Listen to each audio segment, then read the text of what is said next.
Testing 1 2.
Okay, so we're ready to go. I can hear you too.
Mike, your microphone's not on.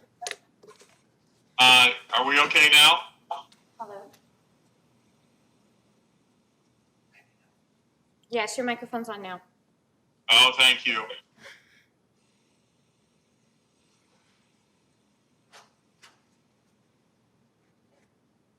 We should be up. Are we ready to go? Yes.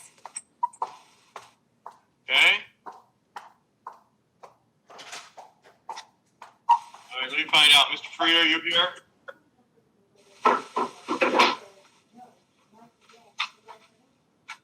Mr. Free, are you here? Mr. Jones, are you here? I'm here, Mayor. Thank you. And I see Veronica, I see Deborah. Mr. Faria?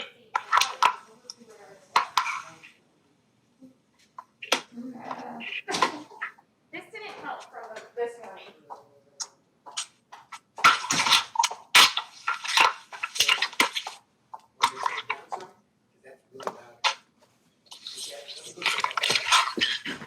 Mr. Faria, are you here?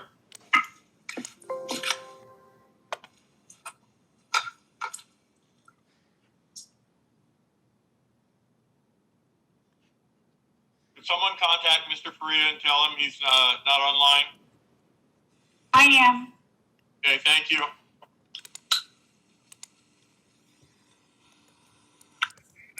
Hey, Sonia, it's Ray. I'm plugged in, but not sharing my computer, but I have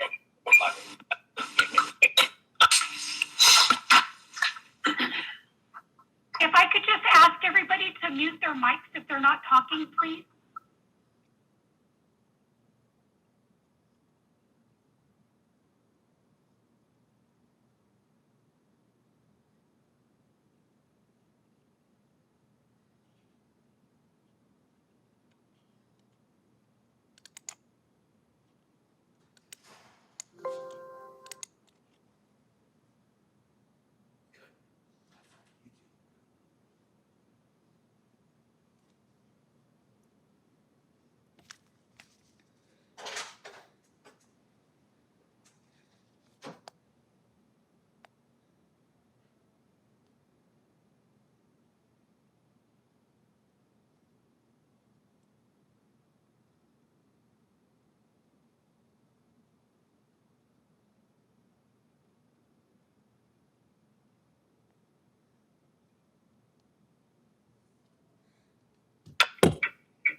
They'll be signing on in 2 minutes.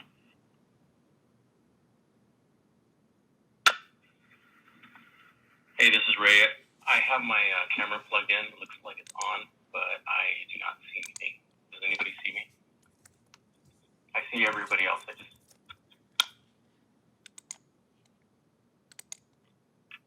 Ray, mute your phone and give me a call on my cell phone. I'll try and help you.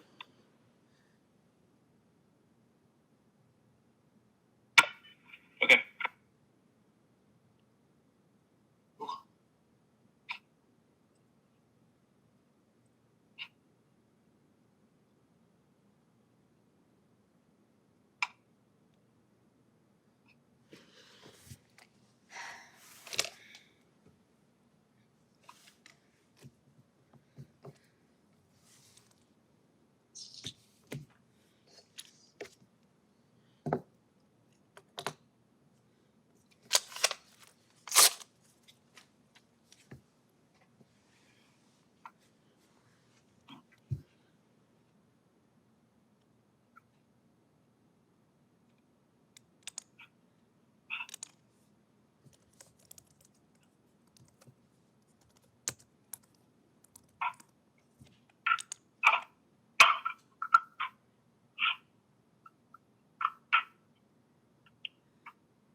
Tom, is that you?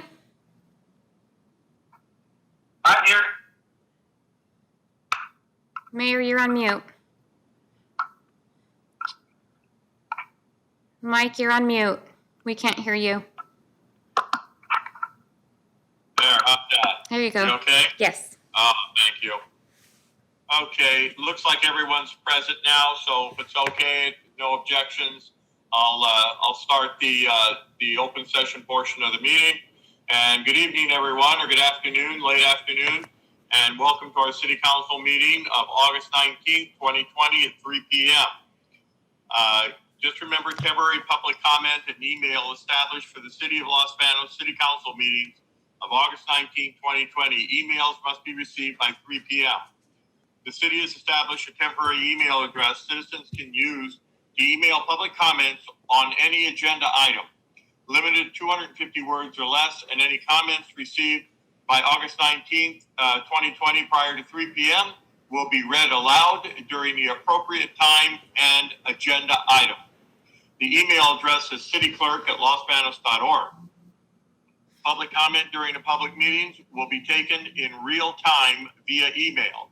Once the public hearing is open, the City Council will pause the meeting in order to receive emails directed at the public hearing up to 250 words and comments into the record, and will read comments into the record after resuming the meeting as time permits. Please indicate that comments are to be particular public hearing for a particular public hearing item by putting public hearing in the subject line of the email and the title of the public hearing. The City Council chambers are closed to the public, and those interested in viewing the City Council meeting can do so on the City of Los Banos website at https://www.youtube.com/watch?mark V=SC3NQ8A8IUE and teacher=UTU.be. Okay. If you need special assistance, please don't hesitate to call our offices. Now, I need to talk about a little disclaimer before the meeting starts. And as you know, PG&E has rolling blackouts or power outages.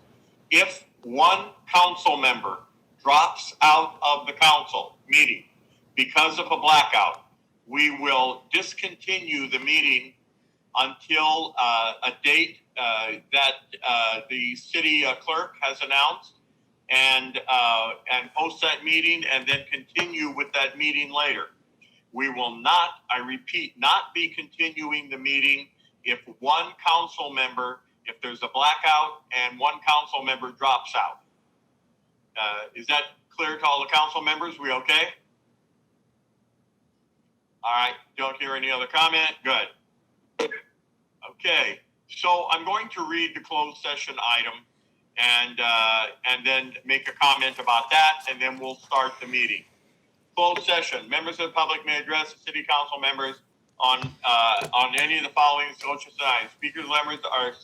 Speakers may submit their comments by submitting a written statement limited to 250 words or less, for dropping it off at the utility box at 520 J Street, Los Banos by mail, or emailing cityclerk@losbanos.org. Comments received will be read into the record during the city council meeting. And we received no comments at the time of closed session. Is that correct, Director Maloney? Correct. I have received no comments regarding closed session items. Thank you. Item 1A, conference with labor negotiators pursuant to Government Code Section 54957.6, agency designated representatives, City Manager Terrazas, City Attorney Vaughn, City Clerk, Human Resources Director Maloney, Finance Director Williams, Legal Counsel Tufo, employee organizations, Los Banos Police Officer Association, LBPOA, Los Banos Police Sergeant Association, LBPSA, Los Banos Fire Fighters Association, LBFFA, Los Banos Police Dispatchers Community Service Officers Association, LBPD CSOA, and Los Banos Public Employees Union Public Works, Local 1/AFS CME, and unrepresented miscellaneous employees. And at this time, I'm reporting out that there is no reportable action. After closed session, there is no reportable action. So what I'd like to do now, and I'd like to call this meeting to order at 4:34 p.m. And Commander Reyna, would you lead us in the Pledge of Allegiance?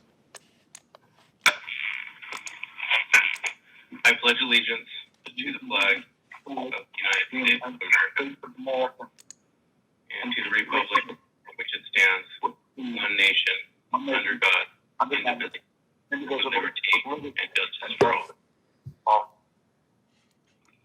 Maybe seated. Thank you, Commander Reyna. Okay, let's go on to roll call. Director Maloney. Maria, Here. Johnson Santos, Here. Jones, Present.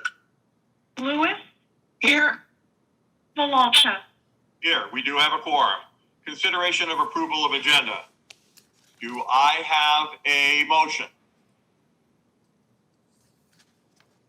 I'll make that motion, Mayor. Okay, Ms. Lewis, you second. Go ahead. I'll second the motion. Okay, it's a motion made by Johnson Santos and seconded by Lewis for the approval of the agenda. All in favor? Mr. Faria? Yes. Mrs. Santos? Yes. Mr. Jones? Yes. Mrs. Lewis? Yes. And Villalta, yes. All right, let's go on to public forum. Members of the public may address the city council members on any item of public interest that is within the jurisdiction of the city council, which includes agenda and non-agenda items. No action will be taken on non-agenda items, as speakers may limit their comments by submitting a written statement limited to 250 words or less, or by dropping it off in the utility payment box at City Hall at 520 J Street by mail or emailing cityclerk@losbanos.org. Comments received will be read into the record during the city council meeting. Director Maloney, do we have any comments that, do we have any comments? I have two comments regarding item number 11. All right. At item number 11, then we will take those two comments. And so there's no other comments other than those two comments for item 11. Is that correct? Let me refresh my email just to be sure. Thank you, Director Maloney.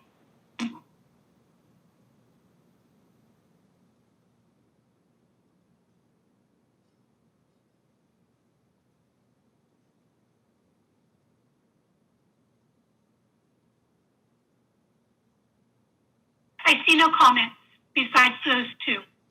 Okay. We'll handle those at item 11. Item 7, consideration of approval of consent agenda.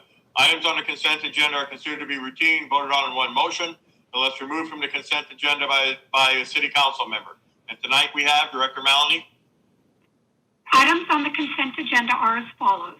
Warrant numbers 223246 through 223417 in the amount of $432,379.27.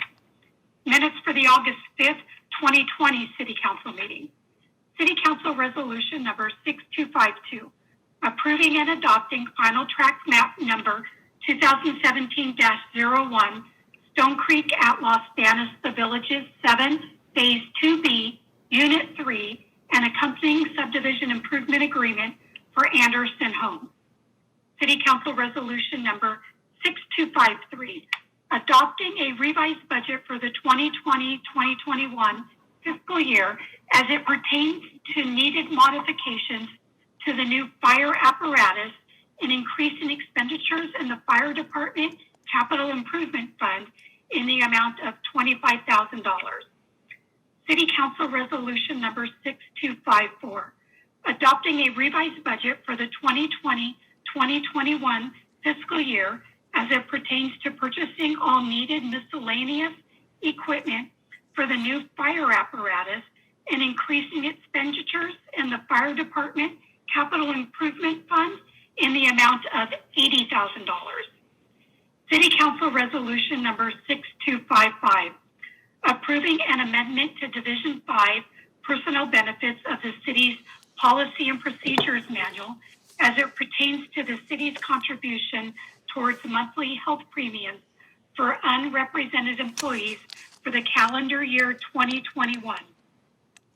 City Council Resolution number 6256, approving the acceptance of federal grant funding from the Assistance to Firefighter Grant Program, COVID-19 Supplement AFG-S, and amending 2020-2021 fiscal year budget as it pertains to revenues and expenditures in the amount of $9,555.93.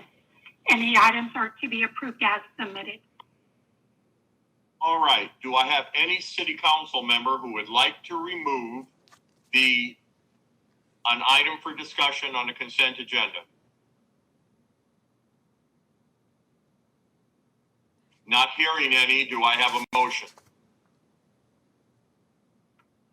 I'll move to approve the consent agenda as committed, as read. Do I have a second?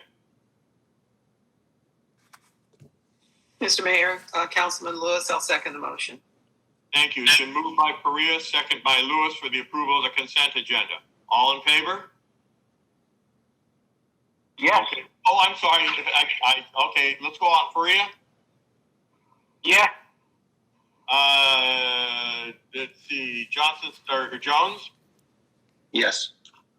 Okay, Lewis? Yes. God. Forgetting one here. Hang on. Yes to me. Mrs. Santos? Yes. Yes. And Villalta, yes. Okay. Sorry, I was on the wrong one. Okay. Motion carries for the approval of the consent agenda. Okay, let's go on to a proclamation recognizing National Health Center Week. Director Maloney, I don't have that in front of me. Do you have a copy? Yes, I do. And I believe that the MPH manager should be on the line. Is she on the line?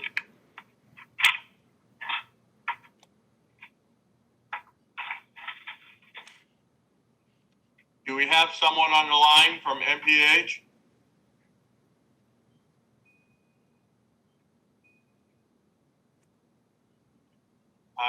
I guess not. Do we want to go ahead with this proclamation, or do we want to wait until we can actually have someone online to receive it? She was given instructions to sign on, so I'm not so sure why she's not on. Mr. Mayor, I'd suggest we reschedule for another date. Thank you, Alex. We will do that. Okay, So do I need a motion to table this, or can I just go on? Mr. Mayor, Alex? I'll defer to the clerk or Mr. Vaughn if I unfortunately don't know, Mr. Mayor. Thank Sorry. you. Actually, this proclamation is date specific for Healthcare Week. So we could probably present it to her outside the meeting if you'd like. All right, so why don't we do this then? We'll just make a quick decision, executive decision. Director Maloney, would you read that for me, please? And then we'll get that to her. Okay, it's a proclamation recognizing National Health Center Week. Whereas for over 50 years, community health centers continue to make a significant impact on America's healthcare system by providing high quality, affordable, comprehensive, primary and preventative healthcare in our nation's most underserved communities. And whereas, as the country's largest primary care network, community health centers are the healthcare home for 30 million Americans in over 14,000 communities across the nation. 1 in every 12 people in the United States gets their care in community health centers. And whereas community health centers are a critical element of the health system, serving both rural and urban communities and often providing the only accessible and dependable source of primary care in their communities. Nationwide community health centers serve 1 in every 5 residents of rural areas. And whereas everyday community health centers develop new approaches to integrating a wide range of services beyond primary care, including oral health, vision, behavioral health, pharmacy, and other specialty services, including telehealth modalities to meet the needs and challenges of their communities. And whereas community health centers are on the front lines responding to emerging healthcare crises, providing access to care for our nation's veterans, addressing the opiate epidemic, the responding to public health threats in the wake of natural disasters such as COVID-19 in 2020. And whereas community health centers are locally owned and operated small businesses that serve as critical economic engines and employ more than 236,000 people nationally, including physicians, nurses, practitioners, physician's assistants, and certified nurse midwives who work as part of the multidisciplinary and patient-centered clinical teams designed to treat the whole patient. And whereas community health centers prove to be an effective means of overcoming barriers to healthcare access, including geography, income and insurance status, improving healthcare outcomes, and reducing healthcare system costs by helping manage patients' chronic conditions, which keep them out of costlier healthcare settings like hospital emergency rooms. Now there be it resolved that the City of Los Banos does hereby proclaim August 9th through the 15th, 2020 as National Healthcare Week and encourage all Americans to take part in this week by visiting their local healthcare and celebrating the important partnership between America's community health centers and the communities they served. Thank you so much, Director Matley, for reading that. And yes, community health centers, very important and integral part of our community. And we can't thank you enough for all that you do.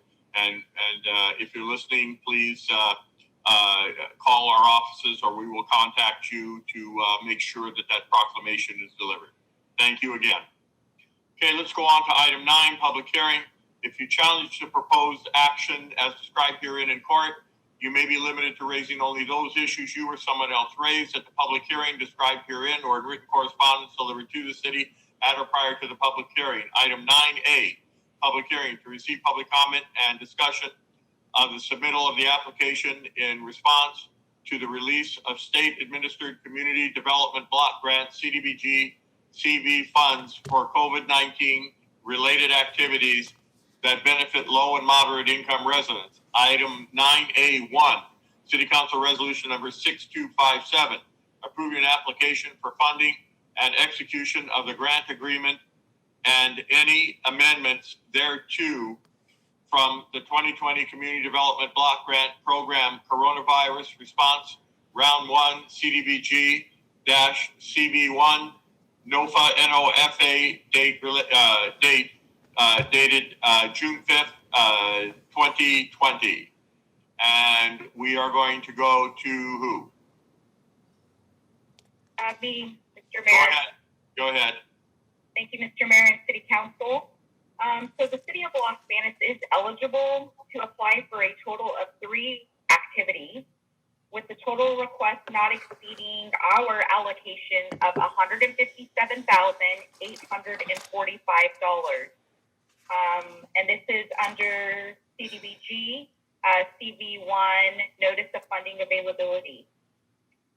The activities funded under this particular NOFA, Notice of Funding Availability, will have a 12-month expenditure period and must show a relationship between the need for services and the COVID-19 impact.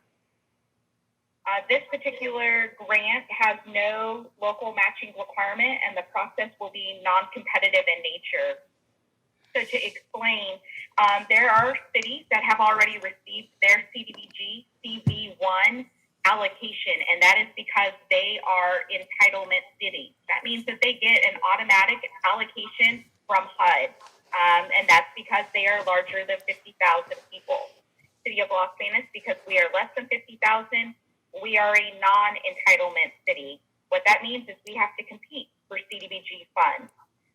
As small cities were in the same pandemic that the larger cities are in, we expressed our frustrations to HCD, the Department of Housing and Community Development, to express the unfairness of why non-entitlement cities had to compete for these funds when other cities in the same predicament that we are all in were automatically allocated funds. So the state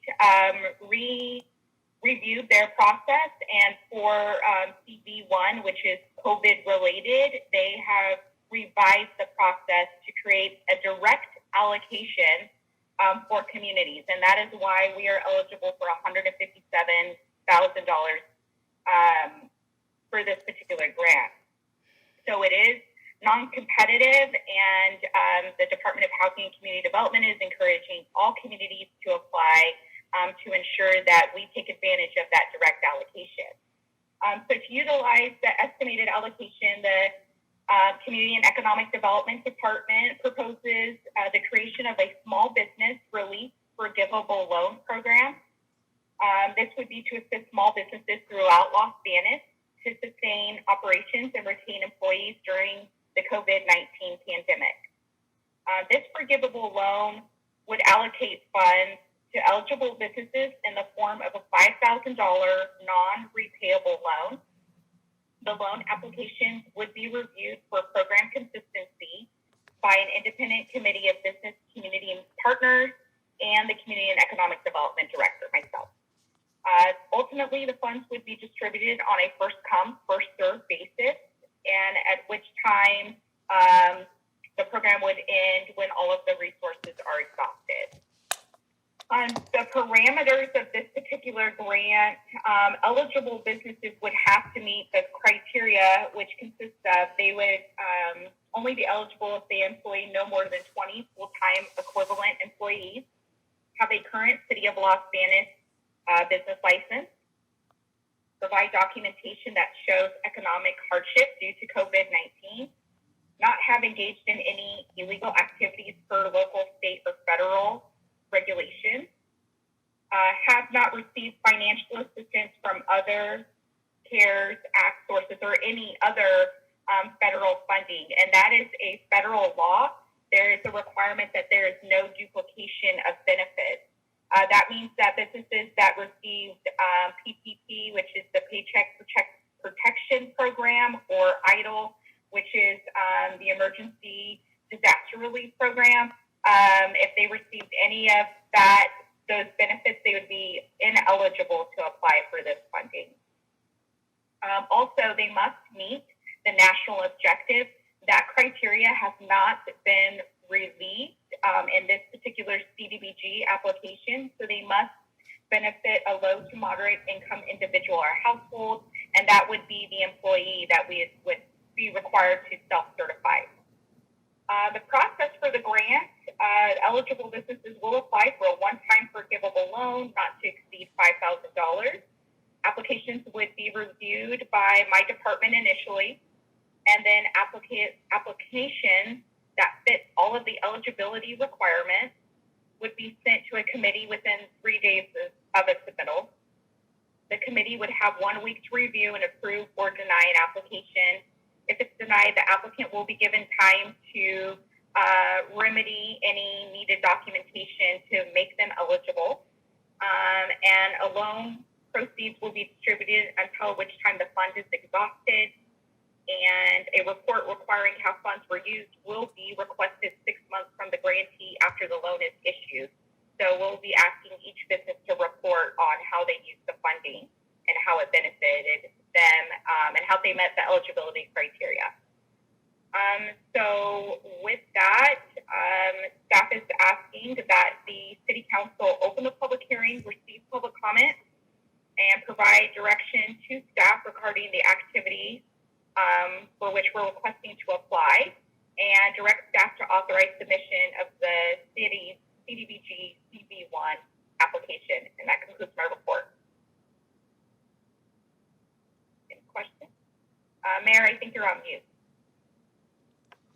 Is it possible to get some kind of report at the end of this to find out just generally how the money was used?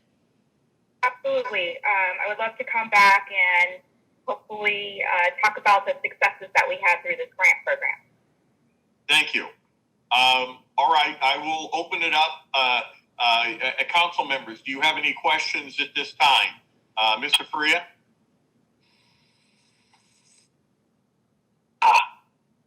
Let me get unmute. There we go. You didn't want to mute, unmute. No questions at this time. Thank you. Mrs. Santos, any questions? Well, I think this is great. And yeah, I would love to see what it's being used for later on, just to see how it is helping people. And one question, have you seen a lot of, I know at the beginning we definitely did get a lot of requests as to whether, to wonder if the city was helping local businesses and things like that. Have you been seeing a lot of that more lately as well? I have, especially we received lots of phone calls and inquiries as larger cities around us, the entitlement cities were receiving funding and creating programs. We were receiving a lot of inquiries about, hey, I saw this on the news, Fresno's doing this, what is Los Banos doing? And unfortunately, we had to let residents know that we were waiting for our allocation. I gotcha. Well, thank you very much. I appreciate all your work towards this. Thank you. Mr. Jones? No questions, Mayor. Thank you. Mrs. Lewis? Yes, one question, Stacy. Under the business eligibility criteria, these are loans for the business, but the last one, it says it must meet low and moderate individuals or households. And you said that refers to the employees. So what that refers to, at least what you're telling me, is that whoever the employer hires, their employee must meet the criteria to be low and moderate income in order for them to be eligible for this funding. Right. Is that correct?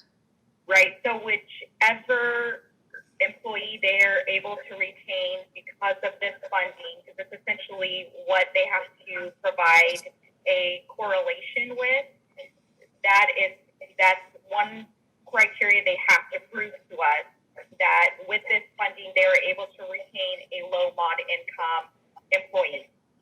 Now, is that based on state's low mod, or is that based on federal low mod? It's state, and we are in Merced County's low mod income criteria, so we do not have the same criteria as, say, the Bay Area. We are within Merced County. Okay, thank you. Thank you, Mr. Lewis, and I have no further questions. So at this time, I'd like to open the public hearing on City Council Resolution number 6257. And Director Maloney, do we have any comments?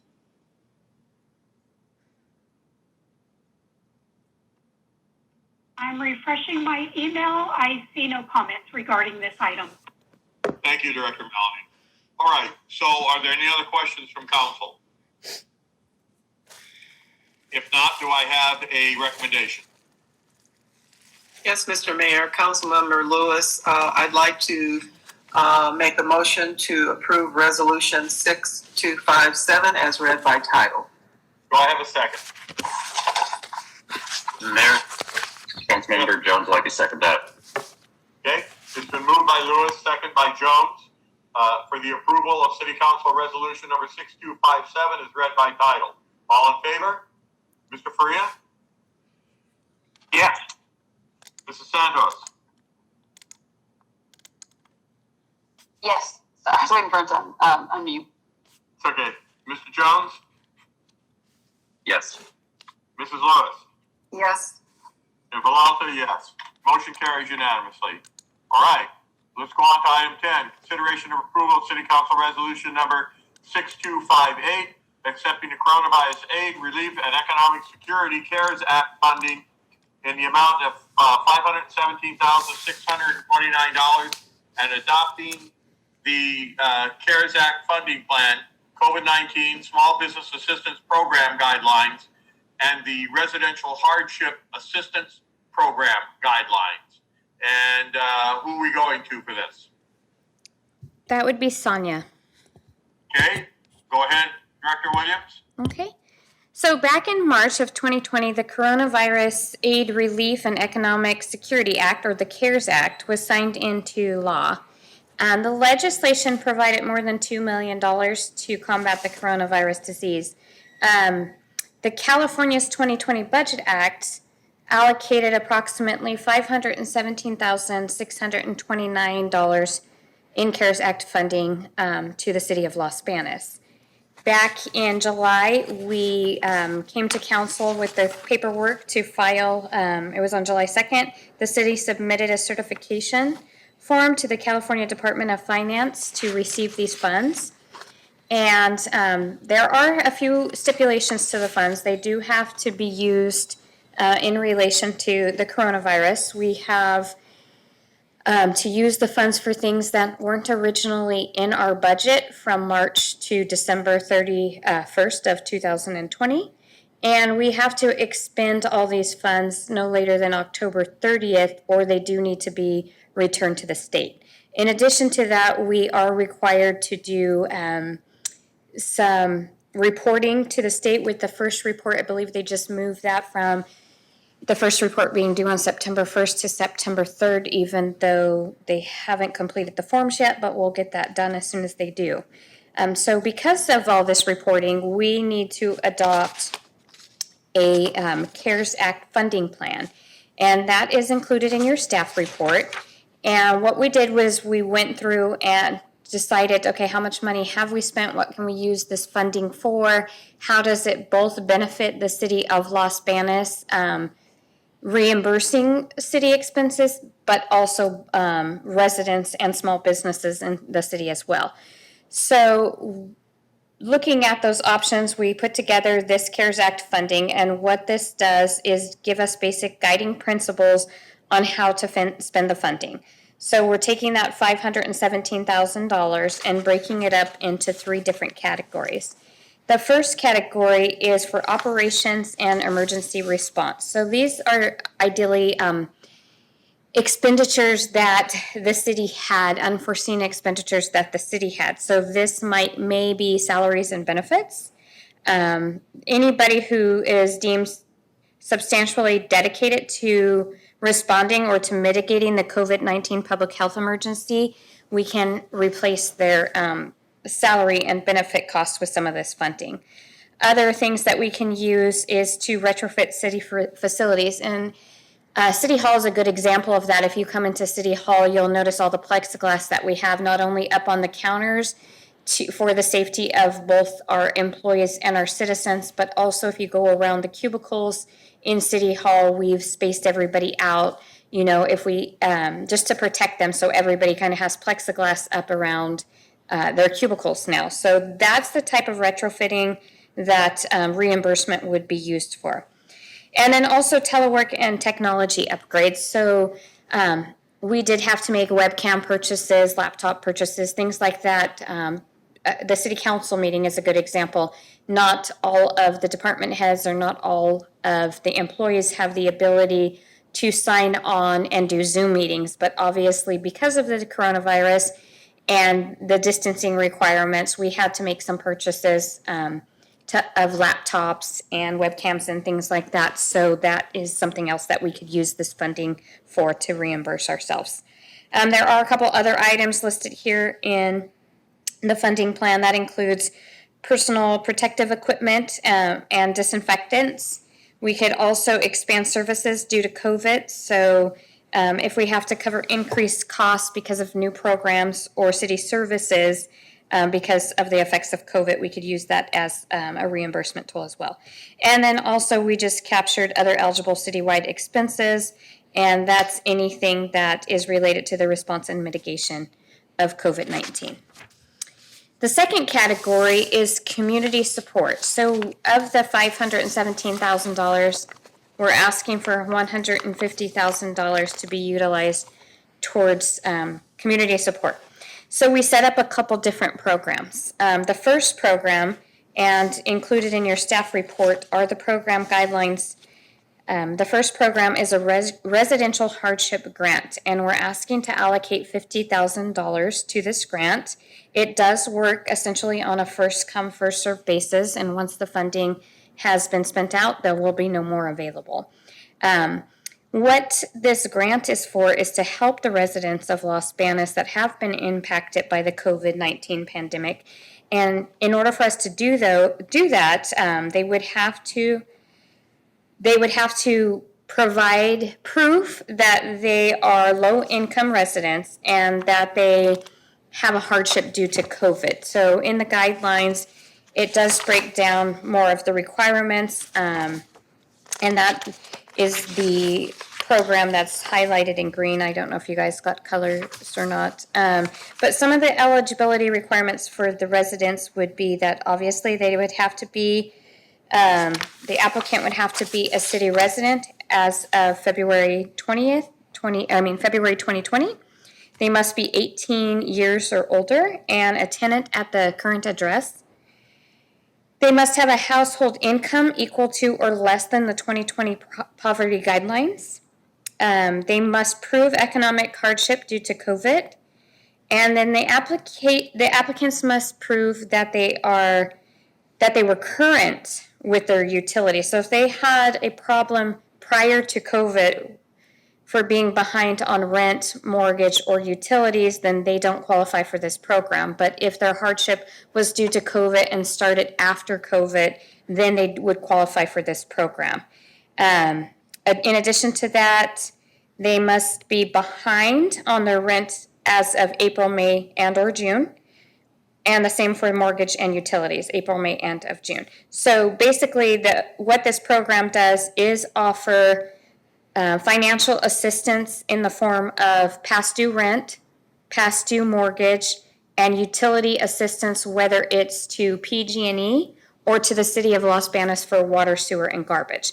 There is a rent and mortgage cap of $1,200 per resident, or per household, and a $400 cap for utilities per household. The money does not go directly to the applicant. The money would be paid directly to the vendor. So the vendor being either the city of Los Banos, PG&E, or the mortgage broker, or the landlord.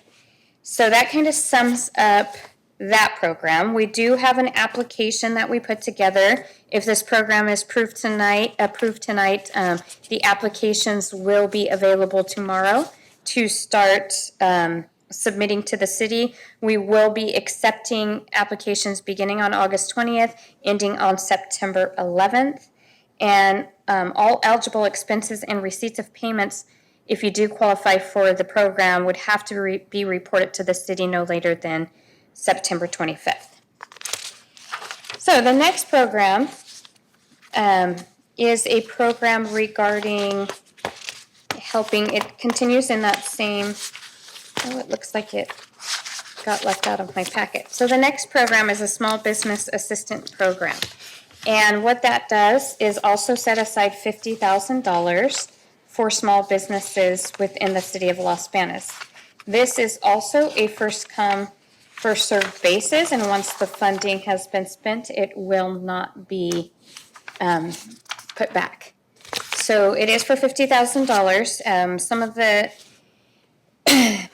eligible uses are to pay rent or lease for expenditures at your business, and also utility bills, so any delinquent utility bills on your business property, and or inventory or supplies required to safely open or reopen your business, including PPEs, unfunded expenditures for the costs related to reconfiguring the workspaces or the business, to accommodate social distancing. Also, it would pay for disinfectants, sanitizers, and any other expenditures to fix up your business in order to social distance, including adding spaces outdoors for dining. So some of the requirement eligibilities are that the applicant can either be both a for-profit business, but they do have to be located in the city of Los Banos. The business must have 20 full-time employees or fewer. Applicants must demonstrate that the business has been operating for at least 2 full years prior to March 19th, 2020. They must have a current business license in the city. They have to show proof of business license, a utility bill, and or a lease agreement. Applicants, I said they must have an active business license, and in addition to that, they must be in good standing. Again, applications for businesses are for people who have not received an SBA Paycheck Protection Program, the SBA Economic Injury Disaster Loan, or other COVID-19 related grants or loans, including the one that just got approved prior to this by the one that Ms. Elms just presented. Selection of the businesses will be done through the finance department, and applications must be submitted with various paperwork, which is all included in the application. And we will again start taking applications beginning tomorrow if this is approved tonight, ending on September 18th. All eligible expenses and proof of payments must be reported to the city no later than October 1st, 2020. Additional costs in the community support would include community outreach and education, and then also other community expenses deemed eligible by the city manager that are COVID-19 related. And finally, the third portion of the CARES Funding Act is a contingency fund, and that's taking the remainder of the $517,000, which is $17,629. And that contingency fund is there, and it can be reallocated to either of the other two, which were the operations and emergency response or the community support, or it's there for things that maybe are outside of the realm of the CARES Act, things that we didn't foresee coming up at the time of putting this together, or some other type of emergency expense. So I'd be happy to answer any questions that you do have, but what we are looking for tonight is that you accept the $517,629 as allocated by the state of California, and then approve both the CARES Act funding plan, the COVID-19 Small Business Assistance Program guidelines, and the COVID-19 Residential Hardship Assistance Program. And I would be happy to answer any questions that anybody may have. Mike, you're on mute. Keep forgetting that. Director Williams, this is still, these programs, are we going to receive additional money from the county? For these programs? Yeah, for other programs, because they received $29.8 million, and I thought that they'd put about $3 or $4 million aside to be done by district, and we were supposed to receive a share. Is that outside of this, or That would be outside of this. This is directly allocated to the city. Oh, fantastic. Fantastic. I was hoping you'd say that because there may be more money coming from the county, and that's wonderful. Mr. Mayor, if I might. Go ahead, Alex. So it's my understanding the county has approved a small business assistance program, and that application period has opened up. So there is funding, and that application process goes directly through the county.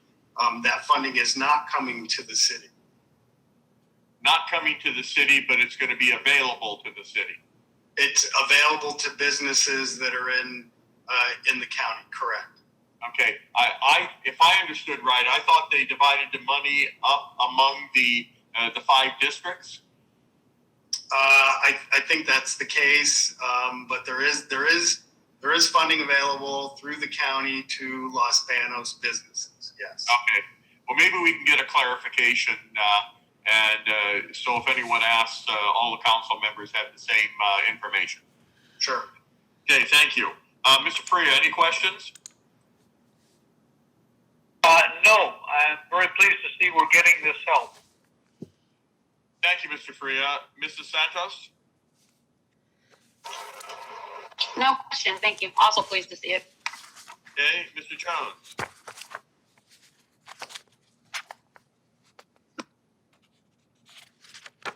Mr. Jones? Mrs. Lewis? Yeah, there must have been a delay. Are you good, Mr. Jones? Yes, I'm good. It seems like there's a few second delay. Okay, thank you. Mrs. Lewis? I'm good. Okay, and I'm also good. Thank you. And these 3 programs, and then with more money to come, and we'll get some information out on the county program that's administered by the county. All right.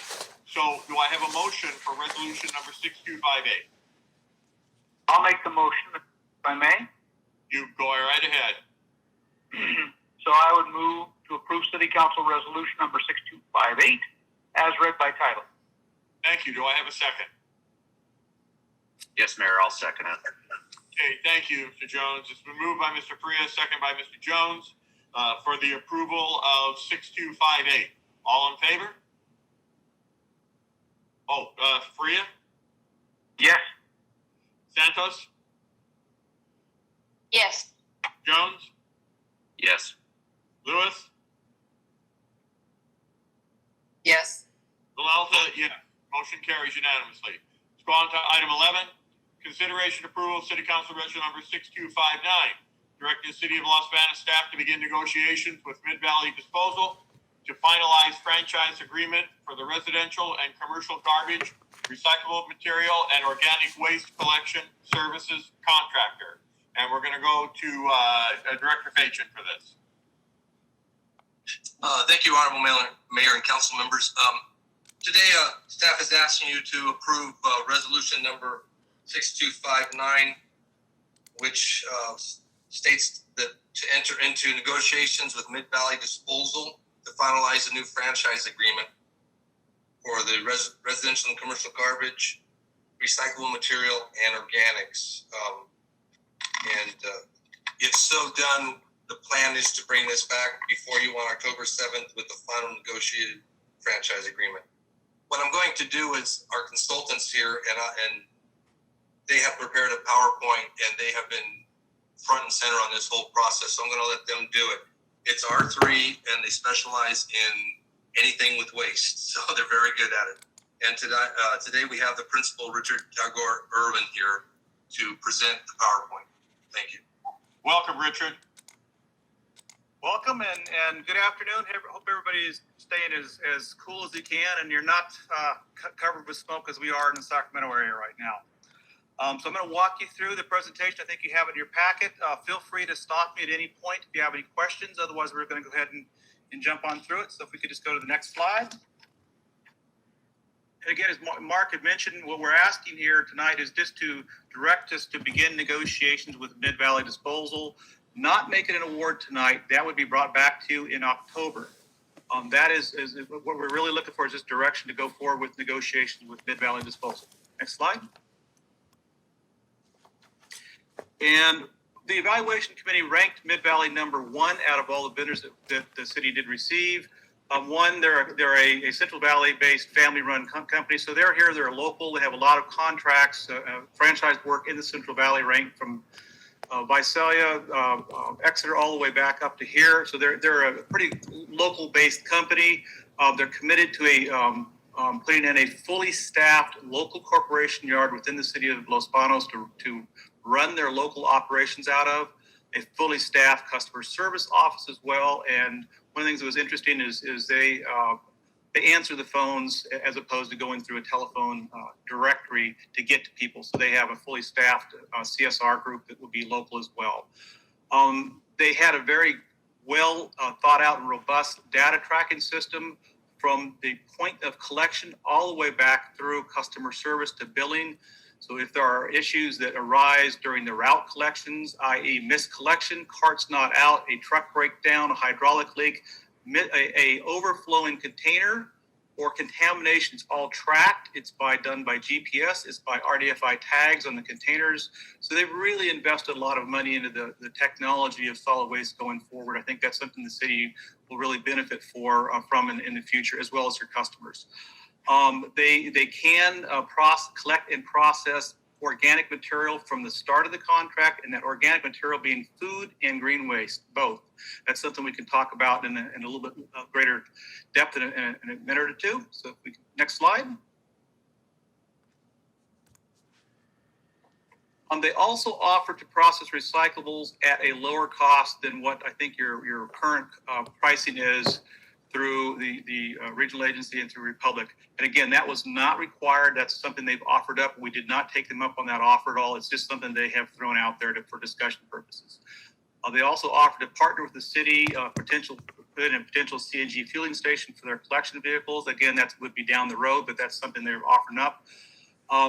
We required one recycling coordinator on a citywide basis. They've offered up two. They feel it's going to take two full-time staff to roll out and really fully comply with all the regulatory compliance going forward. They also offered to take over, assume the responsibility for billing your commercial customers. And that's something also we'd like to talk a little bit more about, because the residential customers, as you know, it's pretty much a pretty well set program. There's not a lot of variability in the services. Commercial customers, particularly going forward, there's going to be a lot of variability in the services and the rates, and there's going to be a lot of changes on a monthly basis to your commercial customer base. And they were the lowest overall cost of all the top ranked proposers. Next slide. While we're still on this page, I have a question. This is Councilmember Lewis. What is CNG fueling station? Compressed natural gas. I'm sorry. Okay. Thank you. Okay. So what we did in sort of the analysis is we plugged in the proposed rates from the top ranked proposers, Mid-Valley, Republic, and Waste Management, into the current customer service levels. And that's the revenue that would be generated with their proposed rates at your current customer service levels. So, and that's, it matches up a little lower than you're currently paying. However, it does not include the cost for your closed landfills, the processing costs, I think for street sweeping costs, and a few other things. So it's not the full cost that will be borne by all your ratepayers. This is their direct cost for collection, disposal of trash, and processing of organics. Next slide. A little bit on the current agreement and where it goes. It's important. It expires June 30th, 2021. So making an award in October provides pretty adequate time for transition to the new services. That's important for you to have is time. The city is a member of the regional agency, and you do have flow control in place for your recyclables, garbage, and green waste. The agreement for the recyclables processing is set to expire, I think now. I think that's under continual discussion. I think that's been an interesting topic to follow. And what's really important, though, that the city consider is the current programs that you have right now, because they were put in place, a dozen years ago, they don't really fully comply with current legislative regulatory requirements. And that's the new agreement is going to get all your programs into regulatory compliance. Next slide. So a little bit on the regulatory compliance. AB 341 and AB 1826 are both commercial recycling requirements. It's mandatory, and commercial organics recycling requirements. It's also mandatory. Those have been on the books for several years. You do have commercial recycling. The new program is going to be much more robust. The commercial organics, you don't really have much at all on that. Part of that is your current the processing through the regional agency doesn't allow anything other than green waste. You cannot take food waste into the facility. So it's just, the program is just not there. The city has been working with CalRecycle to develop a work plan to get the city in compliance. AB 1594 also put in place a couple years ago. It basically says if you have green waste and you take it to a landfill and you do not compost it, use it as alternative daily cover, the city would not get diversion credit. That's not the case here because you are composting your green waste. Okay, next slide.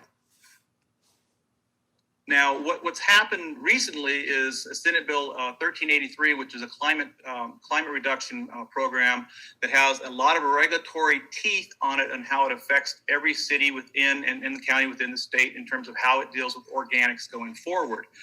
As I mentioned, SB 1826 was mandatory commercial organics. For the most part, many cities have not aggressively adopted the programs to make that happen. This new legislation provided CalRecycle, frankly, a big hammer and a lot of teeth to force compliance with state laws. So first and foremost, the state has goals to reduce organics disposal by 50% by January 2020. Did not happen. That increases out over time.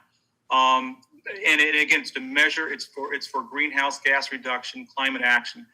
What is important for the city is by January 2022, the state can start fining local jurisdictions. They can fine the city if you do not have programs in place to deal with commercial organics. January 2024, the state can also start fining not only the city, but the generators, the commercial entities, if they do not subscribe to the program. So they've got some very strong teeth in this. They're going to push it.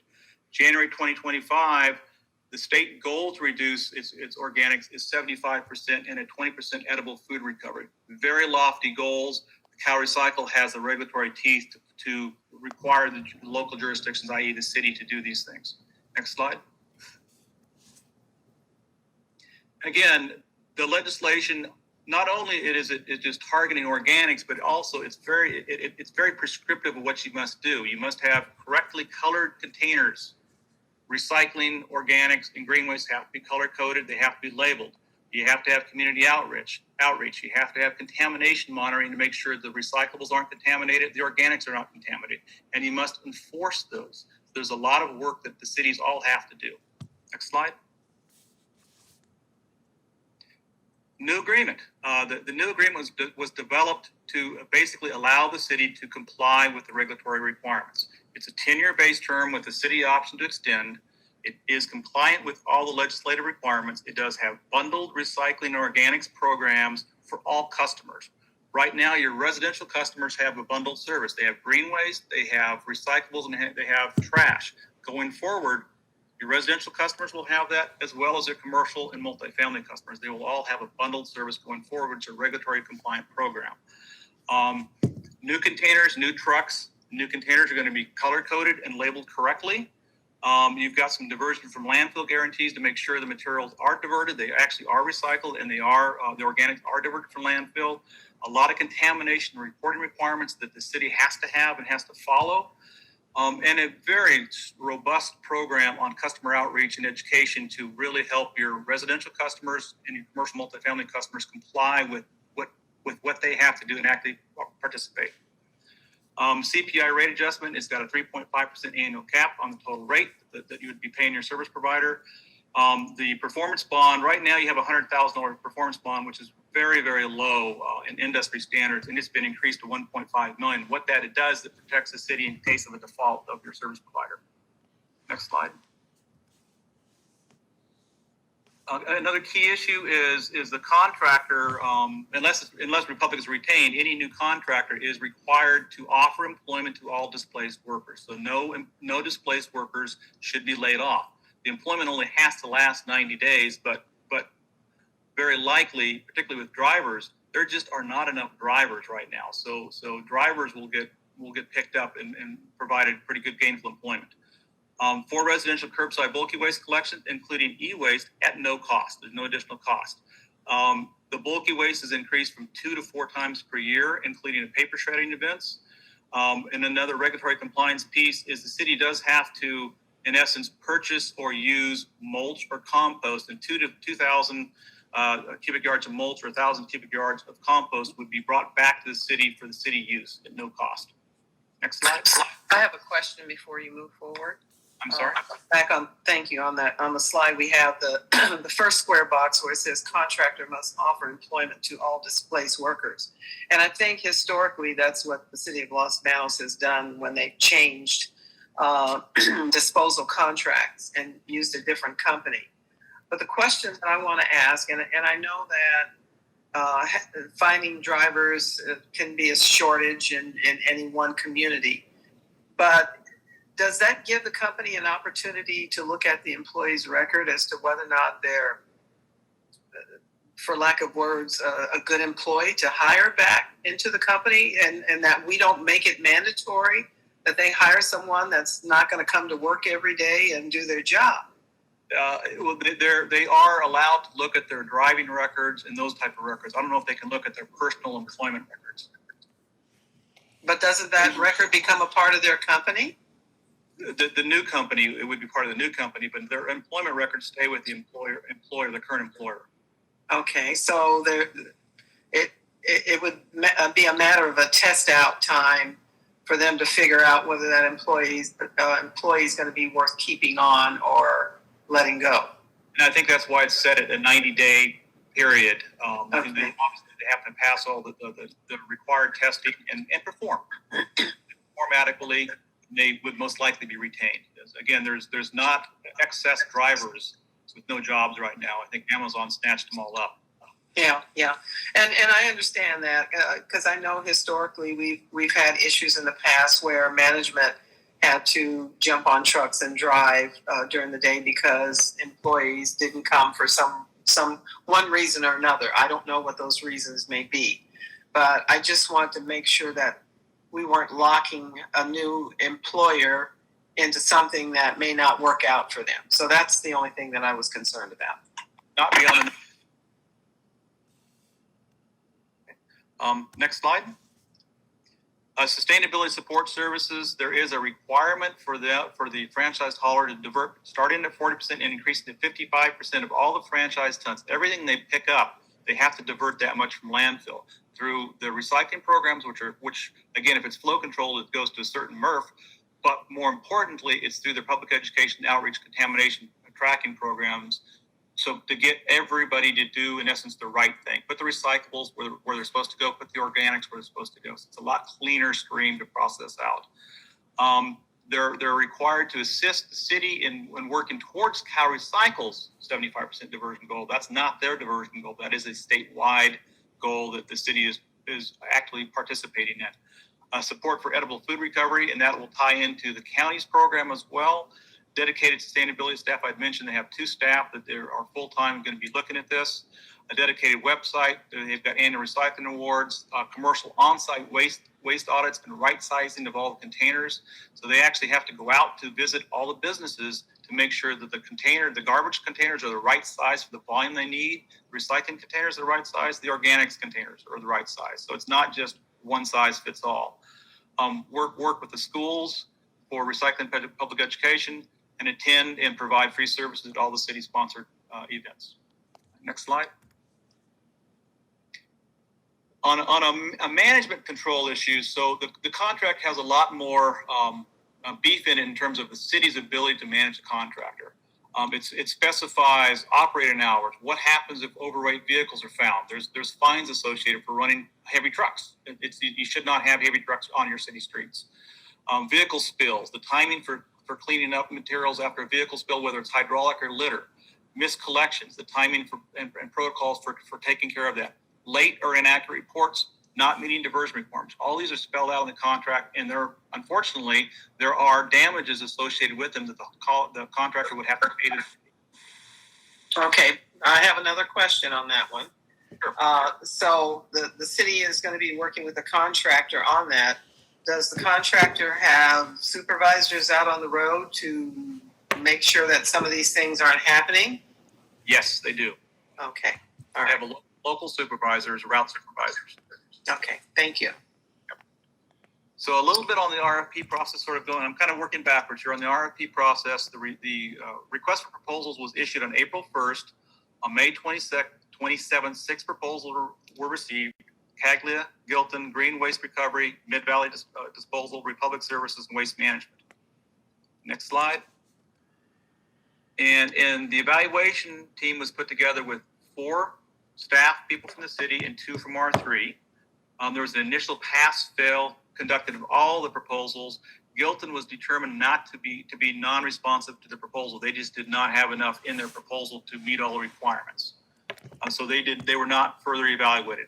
The other 4 were absolutely evaluated and scrutinized ad nauseum, both in looking at their qualifications, which is what they have done in the past, where they have done this, where they can do this, their technical approach, what they're proposed to the city, their sustainability, i.e., how they're going to meet their legislative requirements, and they're obviously the customer rates. Those are the criteria that we applied as a group. The scoring, and it is important to note that we discussed the criteria, we discussed the proposals, but when we actually scored them, the individuals all scored them individually. It was not a group team effort. It was an individual scoring. And all of them were totaled up, and the ranking came out as follows. Mid-Valley ranked out the highest scored, followed by Waste Management and Republic. Okay, so that's how it ranked out. And what was also interesting on that, all 6 proposers had Mid-Valley ranked as number 1. So there was no difference between the individual proposers when ranked them out. Okay, next slide. Now, after that, we did go ahead and conduct in-person, actually Zoom interviews with the top-ranked vendors. Had an hour and a half with each of them. Got a lot of questions going back and forth. They had opportunities to put their best foot forward. Any other things that they had to offer, and we went through all that. We completed the evaluation and interview process, and Mid-Valley remained ranked number 1. So based upon the scoring and interviews, we're recommending the city direct staff to move forward and negotiate final terms and conditions with Mid-Valley Disposal. Next slide. And return back to you in October. And with that, any other questions, I'll try to answer them for you. Are there any other questions from council members? Well, Mr. Mayor, this is Councilmember Lewis. I have a few questions in the body of the report that we received, but I'm not sure who's going to be answering those questions. If somebody can tell me. Just go ahead and ask them. Yes. Okay. Yeah, go ahead. It'll be myself or Richard. So on the first page of the report, paragraph 3, it says, Cal Recycle has strongly indicated that non-participation in organic waste or recycled materials diversion program may result, and I see the key word is may result in fines to the city and or its residents and businesses. I know that, our city was one of the ones that stepped in and started just the regular recycling, where other cities within our county still are not doing that, and we're paying the price for it. So when I look at this word may, I'm just kind of concerned as to, is there a deadline date when everybody has to sign up and do this, or are we just looking at jumping in before it becomes mandated? It's actually already mandated. What's changed with the last Senate bill, SB 1383, is the legislature provided Cal Recycle the teeth to enforce the prior mandates. So the fining can start January 1st, 2022. And that basically would be if a city just refuses to pass an ordinance to require mandatory commercial organics, to direct their hauler to provide that type of a program, or enforce the ordinance requiring the generators to subscribe and participate. So I can't say if Cal Recycle is going to actually fine any city that they actually are making efforts towards the programs, but cities that do not have a program and are kind of refusing to do so, they're in trouble. And they started that process for numerous cities throughout the state by putting them into kind of the bad pool, and putting them on compliance orders and compliance plans. Those are the first steps towards actually starting to fine them. We hope that will not happen.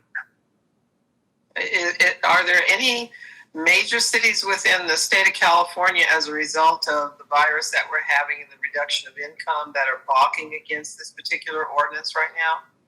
I think everybody has raised concerns on it, but the unfortunately, and even ourselves, we also work with Cal Recycle. Can we have some latitudes on the timing?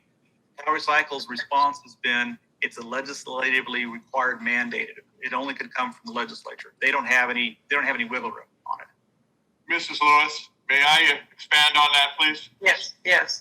Okay. So in our community, we did the right thing. We recycled, and our city's paying more, and we're the only, other than the city of Merced, Los Banos, and the small part of Merced County are involved in a recycling program at this time. And it's really been a pet peeve of mine and a detriment, I think, that our ratepayers are paying more when other cities were not required to follow these programs. Now, I will not be on the council in 2022, and so I would just leave council with this suggestion that LA, the city of LA, who has a lot of power, is balking at this, and they are trying to set this back further than the 2022 date. So if it becomes apparent that that's going to happen, I would not suggest that we burden our ratepayers by starting in 2022 if with the organic waste, other than what we're doing now, hopefully that the rest of the county will get online, because here we are going to be first adopters again, and other people may not follow suit, and there may be some intervention by the state legislature.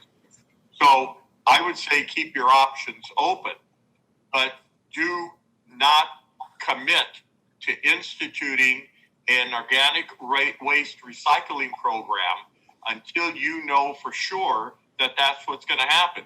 My belief is this is going to be 2024, and they're going to have to go to another 2-year extension with the recyclables, including organic waste.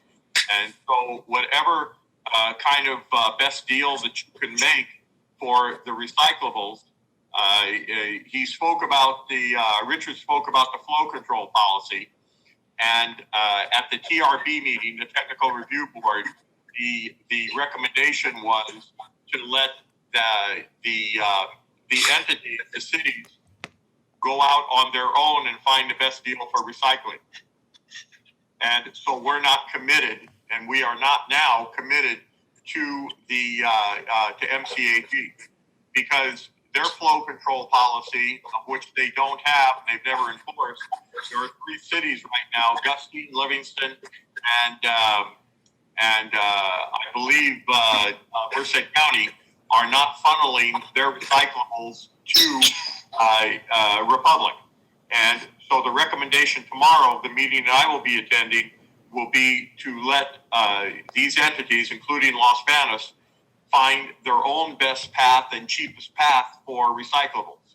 So that would be, I probably will say, Veronica and I still will be here for those decisions, but please consider that if there's not going to be an organic waste and it's not going to be instituted, you can institute a policy and be ready, but don't subject your ratepayers to any more cost until you absolutely have to. So that's the end of my little speech, Deborah. Yeah. Mayor, Mayor, this is Mark. There is a chance that as we go through this process and we work with MCAG to correct or whatever, to actually establish a flow control that they actually are following is what we're trying to do. There is a chance that this organics will have, and the green waste together as a component will be just a lump sum, and you won't see a huge difference in price, if any, if we can get the right transportation of the green waste. We don't know that. We're working towards that. Staff would never recommend something that isn't mandated if it gets delayed, unless it's something that is incorporated into another item that has that the cost is pretty much identical. Thank you, Mark. Mrs. Lewis, did you want to make a comment? Yeah, I haven't finished with my questions, but thank you for that clarification. I think that was the point that I was trying to get to. And I certainly don't want to see our residents encumbered with paying something far ahead of time of what they need to, especially if we've got some major metropolitan cities out there that are balking at this. And we sign up for it as we did before, trying to be proactive. And we have other communities within the county of Merced who are not paying recycling fees at this time. So that certainly is my contingent too, is that we don't enter into a contract for anything to pay it before it's necessary. With a date, yes. Date certain from the state. It has to be a date certain. So a few other questions when I was looking at the packet in regards to residential cart collection services. It makes reference to the size of for garbage. We have 64 and 94 gallon cans, and there's some charts indicating that, and then I guess there's like another size for green waste. But when I went deeper into the packet, under 3.2 single family dwelling collection services, it talks about the city wishes to retain a weekly solid waste collection service system utilizing one 96-gallon garbage can with the option of downsizing to 32 or 64. So I know some of our gated communities have smaller cans, which I think are probably smaller than the 32. Mark, maybe you can correct me if I'm wrong on that. But what I want to make sure is that residents will have an option, whether they're in a gated community or living in just a regular residential area, of having a 32, 64, or 96 size can for trash collection. And if so, if people choose a smaller can, is your staff going to be regulating or not regulating, but observing whether or not these cans are overfilled, and what would be the process? Will there be a recommendation made that somebody has to step up to a larger can? Because I think the first two are the same price. It's just the next size up, the larger one is going to probably be more of a cost to a household. When we've talked to all these potential contractors, going to the smaller can, and Richard will emphasize how the smaller can isn't working in a lot of municipalities at all. It's actually doing the reverse. But going to the smaller can, and we brought this up, Councilperson Lewis. All the contractors were stating it's sort of like us delivering water. That's a base. They cannot give a break on that can. If they want a smaller can, the possibility that they can do that, get a smaller can, but it's going to be the same price. So, and what Richard can elaborate a little bit on, because he has a lot more experience with other municipalities, is the reverse effect of what these smaller cans are doing in some communities. Richard? Yeah, what's happened is, the majority of your customers right now, residential customers, are on 64-gallon cans. That's the middle of the can. It's 95+% are on that 64-gallon can. Going forward, they have the option of going larger or smaller. Most likely, they'll stay where they are. What Mark was alluding to, some cities have adopted very, very aggressive rate structures to promote what they thought was promoting recycling by having a 32-gallon can or a 20-gallon can substantially lower cost than a 64 or 96 gallon. What was occurring, unfortunately, was the cans were just too small and people were putting trash in recycling. And so they had these very high contamination rates. So it's really had a very negative impact on the recycling side of it. It ends up costing more. From a hauler standpoint, and actually just from a cost standpoint, the cost of the containers are the same, the cost of the driver is the same, the cost of the truck is the same. So it's virtually the same cost to pick up a 96-gallon can, a 64-gallon can, or a 32-gallon can. The only differential is a little bit, you're talking pennies differential in the trash. It's in the can. So and I hear your concerns. So I can voice some of the things that I would have concerns about. When you have maybe a single person household, you don't need a 96-gallon can sitting in your yard. When you're in a retirement community, you don't need that big, large can sitting there. You may have, a person, it may be an elderly person living by themselves. They don't need to have a large can pushing out on the sidewalk curb for pickup. And I think that's where there has to be some evaluation when you're talking about families maybe having smaller cans or multiple families in a household, going for a smaller can. I could see where you have contamination there. But, for me, I have one of the smallest cans there is. And there are times when I don't even put it out every week because I don't have that kind of trash going out. So I just want to make sure that we are going to be offering that smaller can, which it looks like it's going to be 32 gallons in this contract that we're looking at with the company that's being proposed as part of the trash process, that it's going to either be 32, 64, which are the same cost, and then it looks like a 96-gallon can is going to be something that might be an additional cost, or is it all the same? So that is correct. The 32-gallon and 64-gallon carts are the same price. 96 is a little bit higher cost. And yes, those 3 cart sizes will be available. What the haulers will be doing is that, again, this is a technology issue.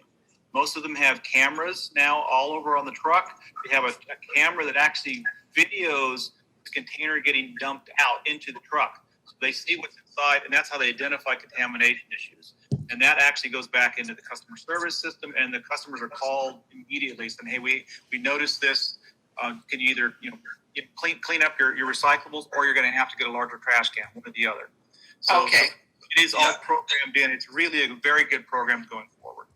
Yeah, and it's a really good program because the technology, and I did give you that sheet on the new trucks, that technology is really, that's the industry standard, definitely by now. But the other thing is we are making in this contract, in this agreement, we'll be making their responsibility to reach our diversion levels and stuff. So they will be keeping a close eye on whether any of the waste cans need to be, whether they have to remind people about how to conserve and stuff, because they're going to be held to the standard, not just the consumer. So it's their responsibility, and that's why those cameras really help. Okay, so we just got, I had made the request to our city manager today about the equipment that's going to be used, and we received it by email, which it's pretty difficult to see the size of that stuff. So, Mark, is there any way that you can have that stuff copied and put it in our in-basket and we can retrieve it at a later time? Because I would like to see it. I'm concerned. I don't want to see the same kinds of trucks that we had with Republic, where you got this arm that reaches out and it raises stuff in the air, and half the trash ends up in the streets. I've seen in other communities where the trucks that are used, it's like the truck will pull the can to the side of the truck. It attaches to like a conveyor belt, and the trash just goes up the side. And when it gets to the point of dumping, it goes straight into the hopper, and there's nothing left on the street. I'll also be, with this, since we're talking about the equipment, are these gas-run trucks? Are they, diesel? Are they electric? What kind of equipment is it that we're going to be having in the city of Los Banos? So Yeah, it looks like it's newer equipment, but I don't know, if it's an upgrade from what we have now. well, I think it is definitely an upgrade. There's no question about it. It's new equipment. It's looked at I think it's every week. They have to look at it every 90 days. They have a total mechanic review the trucks. There is substantial penalties for spilled garbage. I think a lot of this has to do with that. I think a lot of it has to do, to tell you the truth, with just it's just a little more concerned with the position and not having the garbage on the street, to tell you the truth. I think they're great. They're great trucks. They are diesel trucks because we don't have a natural gas fueling station, but they meet all CARB requirements, which is fantastic. And I think for how much it would cost for us to get the natural gas station put in, and right now I don't think that's a good use of city money, because it would be our money to do that. So they are coming in with the top of the line that meets all the standards for air quality board and everything. I will send you these. I will put these 4 pages that were in the RFP. I will put those in all your inboxes. I know it's hard to it's hard to see them when they're emailed. I understand that. Yeah, and I appreciate that. I did notice in the contract agreement draft that, it's on page 16 of 102, 1.58. It talks about rebuilt vehicles. And I don't know that it particularly pertains to rebuilding a whole vehicle, but it talks about, making sure hydraulics and things are in operating order, and that 85% of the tread had to be on the tires. So that's a good thing. I certainly would like to see, and I hope that this is a process with the company, that they're going to keep their vehicles clean. Because I have to tell you, with the current company that we have now, when they pick up garbage and stuff is leaking out of their hoppers, that garbage smell that's left on the street is absolutely horrible. And I don't, some of the trucks that I see, they look like they've never been washed or cleaned. So I hope there's going to be an interval of time that they're required to take those vehicles in and clean out the hoppers and clean those trucks up, so we don't have dirty vehicles dropping stuff on our street and smelling up our community as they're picking up garbage. Councilperson Lewis, we really have stressed those type of things in our RFP, and especially in our interview. Our interviews are very detailed on that, and we can get more detailed in the contract, of course. I do 100% expect whoever does get this contract to be the maintenance of the vehicles and the look of the vehicles will definitely improve in my estimation. And I also just want to give comment and appreciation for the cart replacement, that if a cart does get damaged by the contractor, that once it's reported to, I'm not sure if it goes through the city now or if it's going to go straight to the contractor, that it will be replaced within 5 days. I had a situation like that, and it took a couple of months before I got a replacement on my trash can. So there are just some things that I'm seeing in the contract here that really please me, to make sure that our customers are getting the appropriate service that they need and should be receiving for the price they're paying. One of the things, there was another thing I saw in here, and maybe Mark, you can help me on this one. It talked about residential cleanup days, whether it be 4 events a year, and also they'll be offering paper shredding. We normally have 2 cleanup days a year, right? Or is this going to be an additional 2 on top of what we had before? Yes, we have 2 now, and we're recommending having 4 to make the community a little better looking, a little more attractive. Yeah, that was everyone saw that in the RFP. Right. And then I didn't put a paper on it, but I think I read something in here where if you have some things that can't be put in the trash can or recyclables, like paint or mattress or what have you, that you could arrange a curbside pickup for those items as well, if it's outside of the 4 cleanup days for the year? The large items like mattresses, furniture, yes. Paint and oil, they can't. Okay. And that's part of the county program now, so that still would go back to the county program. Okay. Richard, how many curbside days did we have to pick up stuff like that? We listed that. You had 2, and now you're going to go to 4. Okay. But there was also the along the curb pickup too, right? It was 2 before, and that's increasing. So, and what that is it's a resident can call up, and it's a scheduled pickup. You're right. Right.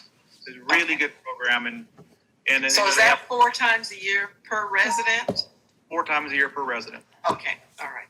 Okay. Thank you. That's it, Mr. Mayor. That's a real positive beautification thing, I think. I Yes. think that's really. It will help, especially for people, because the 2 times a year that we have community cleanup, the lines are very, very long. And so if someone can schedule something and because they can't get to the community sites or they didn't make it in time to turn in the items that they wanted to get rid of, it certainly will help them. So thank you very much for allowing me the time to ask my questions. Thank you, and thank you for the detailed research also. Mr. Mayor, if I might, we do have a letter and an email we've received in regard to public comment. So just want to make sure and work that into your process. I'm just waiting for the questions to end, and we were going to do that. All right, thank you. All right, so if there are no objections, I would now like to read the 2 letters that were received. Director Maloney, would you read those, please? Okay, the first letter I received is from Republic Services. It's dated August 18th, 2020. Honorable Mayor Villalta, on August 12th, 2020, the Merced County Associations of Governments, MCAG Technical Review Board, directed staff to draft a policy relaxing diverted material recycling and plant material flow control requirements for all jurisdictions. On August 20th, 2020, the full MCAG board will consider a similar item, and it appears the MCAG board will adopt a policy to relax diverted material flow control. Considering this new development, Republic Services would like to amend our proposal for the collection of garbage, recycling material, and organic waste. If retained as the city's hauler, Republic Services will transport and process Los Banos' recyclable material at no cost for the duration of the collection contract.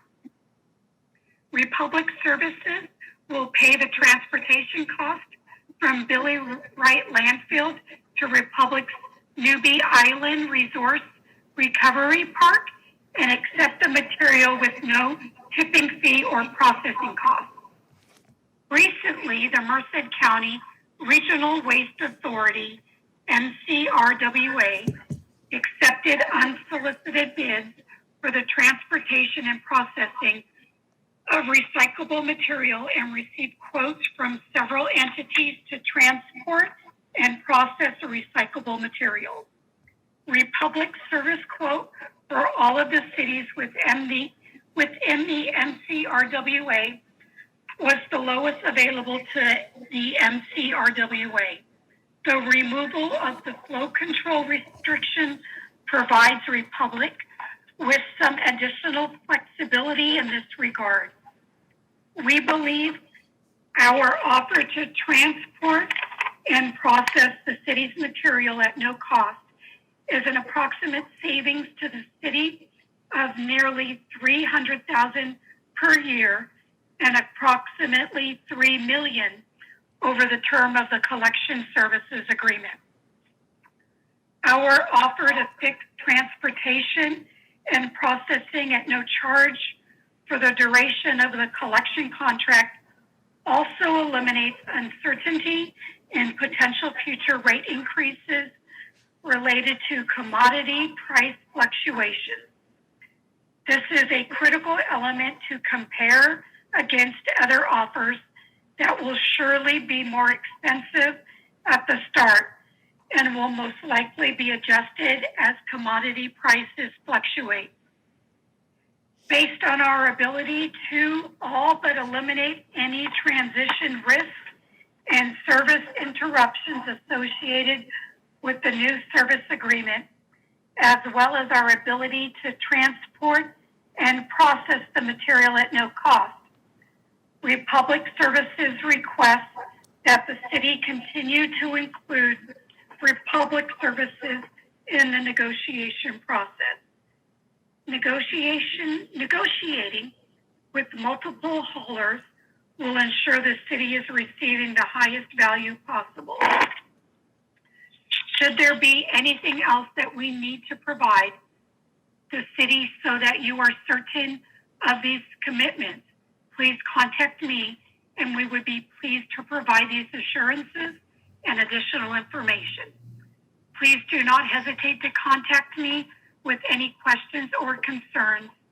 Sincerely signed, Stephen Galicchio, Operations Supervisor in Los Banos. Okay, and the second letter?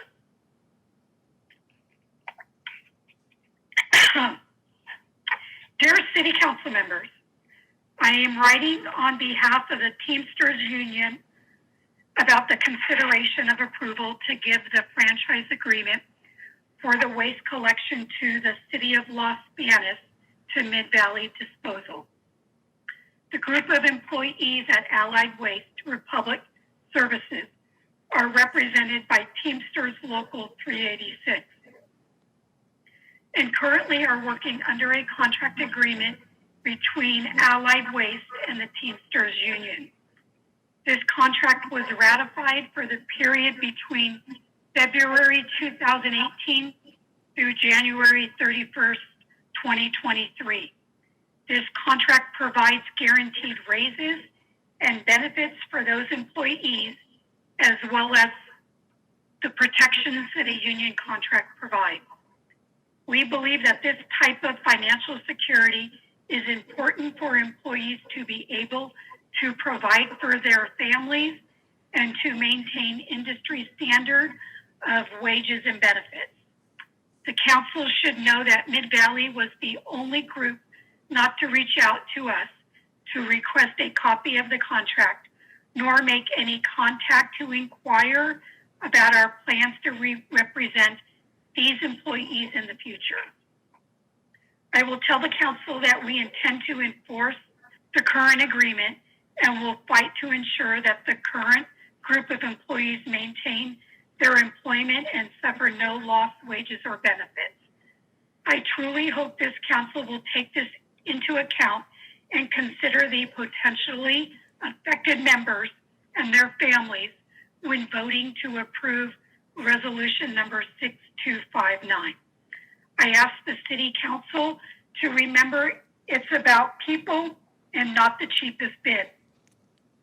Both Republic Services and Waste Management are nationally respected unionized companies. Signed, Brian Ronigren, President, Business Rep, Teamsters Local 386. Thank you, Director Maloney, and I would please ask that you transfer those two letters to our city manager, and then he can bring it to staff's attention and we can receive direction. Thank you.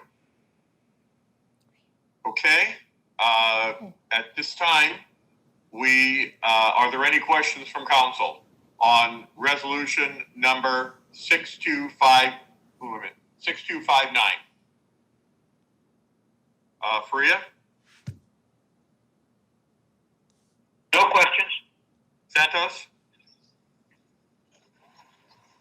Yeah, just a brief clarification, if I could. And I'm sorry, this was some time ago, but I wanted to save my questions to the end. But Mid-Valley, they had it was $5.3 million a year, while Republic Services was about $6.7 a year. And I believe you did actually say this, but just for clarification, that includes all the services that we're needing, correct?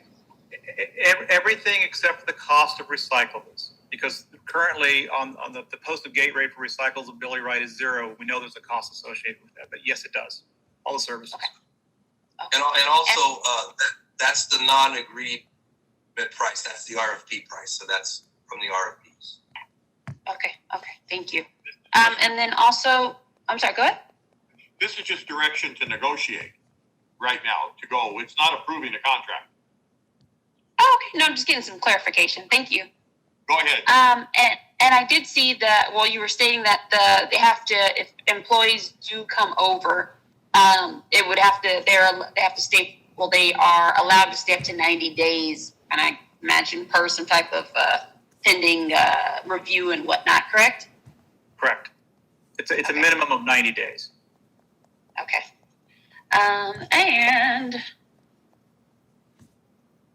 I guess I just wanted to comment, but you did go into depth about the I think they call it a mid-eye, where it does have the image of the trash. So, but you answered all my questions on that, so I do appreciate it. Thank you. And that's all the comments I have, Mayor. Appreciate it.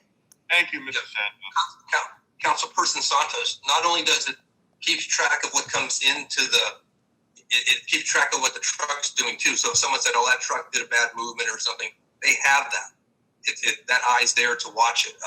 They can see as the cans, someone's put something underneath some recyclables, they can see that, and they'll probably make a contact back to that person because, like I said, they're responsible to reach our diversion goals. So that's a big part of their contracts. Yeah, when I was looking at the email that was sent to us earlier, I was looking at that. I thought that would be great for hopefully getting people on the right track and trying to get to recycle and putting things in the right bin. So I like that part of it. So thank you. That eye is a proprietary name. There's several that have that, and it's a different name. But it is the top of the technical field for garbage vehicles at the moment. Okay. Thank you. Mr. Jones, any questions?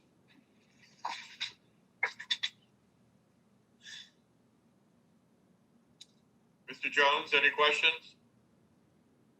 Yes, no questions, Mayor. Thank you. Mrs. Lewis? No further questions. Thank you, and I have no further questions. So let's call for the vote. Is there a motion for Resolution 6259 is read by title? Yes, Mr. Mayor, Councilmember Lewis, I'd like to make a motion to approve Resolution 6259 as read by title. Do I have a second? Second. Okay. Motion by Lewis, second by Faria to approve 6259. Mr. Faria? Yes. Mrs. Santos? Yes. This is Mr. Jones? Yes. Mrs. Lewis? Yes. Villalta, yes. Motion carries. Item 12, consideration of, Richard, thank you so much. Okay, let's go on to consideration of approval of City Council Resolution number 6260, requesting that the Merced County Regional Waste Authority, RWA, do the following. Perform a study that researches and reviews the existing landfill tipping fees at their 2 landfills, and 2, establishes and follows a waste stream direction policy of solid waste, recycling, and plant material that is equitable and consistent with all RWA jurisdictions. And who are we going to? Be me. Thank you. Thank you, Mayor. Thank you, Mayor. The mayor did state what we needed, what we are asking for in Resolution 6260. Currently, the tipping fees are not the same for all the jurisdictions that are involved in RWA. They go from a high of $40.21 per ton, and that's for 2 jurisdictions, that'd be Las Banos and Merced, to a low of $31.43 per ton, and that's the city of Dos Palace. And the others range in that spectrum. And this is actually in your staff report, there's actually a PowerPoint slide that was presented to the council by the regional wastewater authority staff. So this comes directly from them. And this tipping fee structure has been in place since 2013. So the first thing we're asking is to look at that, to review that landfill tipping fees for to see if it's not equitable and what we could do to maybe correct it to an equitable situation. The second one is really establish and follows a waste stream flow control policy. This is a little misleading because there currently is a joint powers agreement that actually has a policy in there, but it's just not being followed. And I did include the wastewater agreement, the JPA agreement in your packet, and it would be Article 6.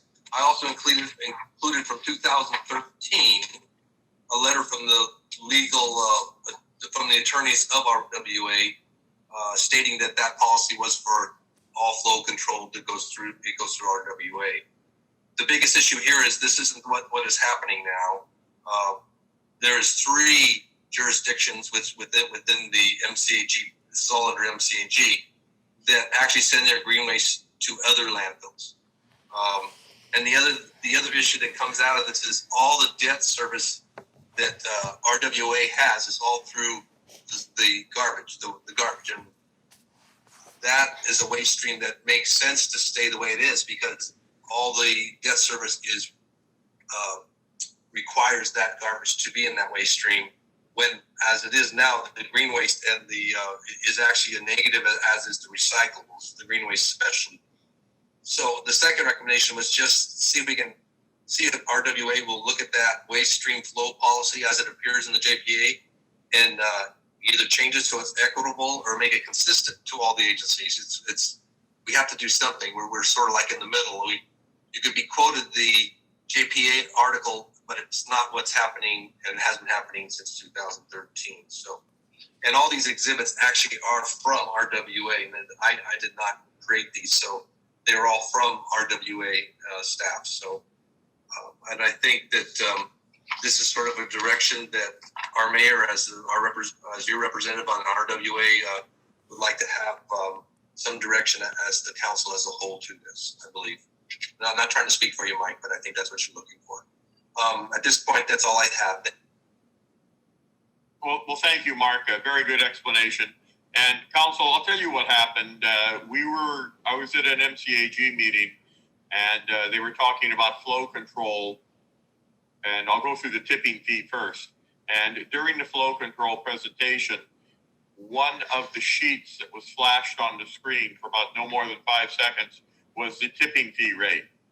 And I looked at it and then asked for a copy and discovered that there is a huge discrepancy in the tipping fees. So when we inquired as to why some cities are paying more and some cities are paying less, there is nothing in the records that basically deals with this. There are no minutes in the MCAG library that talk about why the tipping fees are different. And other people have explanations, and the only explanation that they could ever give, but was never approved by the MCAG board, was that if an entity is further from the waste disposal site, then they pay less. And so in some of the cities that are further from Billy Wright Road than we are, they're giving them a break. So the first thing that I asked our staff was, do we pay transportation fees when we transport our garbage? And they said, yes, Mayor, that's built into the contract. So now we're paying transportation fee and we're subsidizing another transportation fee. So basically the citizens of Los Banos are paying transportation fees twice. And it just doesn't set well with me. And so I asked to bring this to the council, and thank you, Alex and Mark, for crafting this resolution. And so I wanted council support because I've asked for tomorrow to have a member request placed on the MCAG agenda to carry it further, because I would like a study done. And so everything was equitable for all the jurisdictions, and we're all paying the same fee. And the city of Los Banos and the city of Merced is not subsidizing other entities. Because transportation fee is transportation, it's a cost of doing business. And my adage is this, is that if if you mail a package and you mail it to Merced and you mail it to New York, there's the cost of doing business. And you have to realize that there is a cost for each item in doing business. And the entities have to realize that. So to give people a break and have us subsidize is not a great idea. So that's talking about the tipping fee. Now, as far as the flow control, I think it was just going to be anticipated and understood that we were going to send all our recyclables through Republic. Well, the cost for those recyclables and the increase in the contract was close to $400,000. And not all the cities in Merced County are doing recycling. So our additional cost for recycling is going to be $171,000 a year for 2 years. And there is no guarantee that in 2 years that the other cities will have to recycle. And like I said, my prediction is it's going to go out 4 years because of COVID-19. So the city of Merced has to pay an extra recycling fee to the tune of $205,000 a year, and we're paying $174,000 a year. Well, that's a total of a $36,000 a year difference for Merced and Los Banos, where Merced has twice the homes that we do. So when asking why our cost is close to what Merced is, well, the only answer that they could give, and you go figure on this one, is that Los Banos does the right thing by doing a lot of recycling. So we're charged by the ton, and we're recycling in Los Banos, but we're actually recycling poor quality recyclables. So they're not making much money off those recyclables. Now, Merced is recycling less in quantity, but higher grade quality recycling. So basically, they're landfilling more over there and just taking the good stuff and cherry picking it out, and so their recycling cost is far less than what ours is. And because we're sending things that don't garner the money, then we're paying the price because we're recycling more, and we have to pay, our residents have to pay more money. It's a higher contract. So the good stuff is being recycled. All the plastic is being recycled. All the aluminum is being recycled. The aluminum cans are being recycled.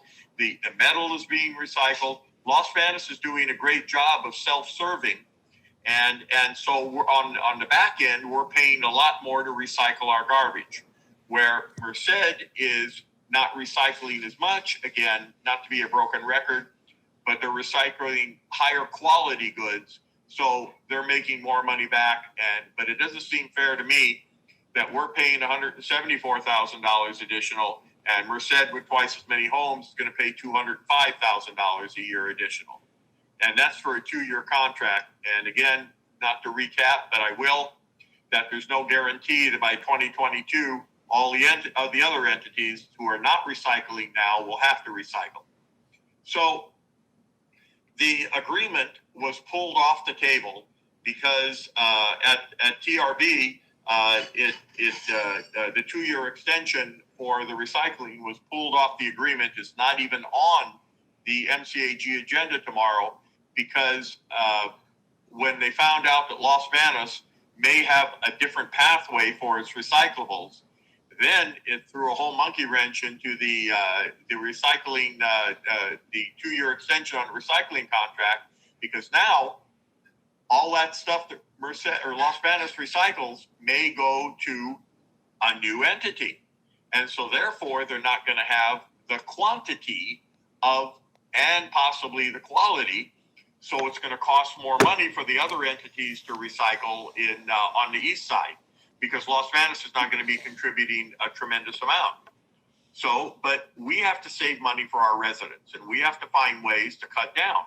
And it's not for the mayor to say that we shouldn't be recycling and landfill all this, but we shouldn't be penalized for recycling the amount of recyclables that we generate, and then we have to pay more money. I just don't agree with that.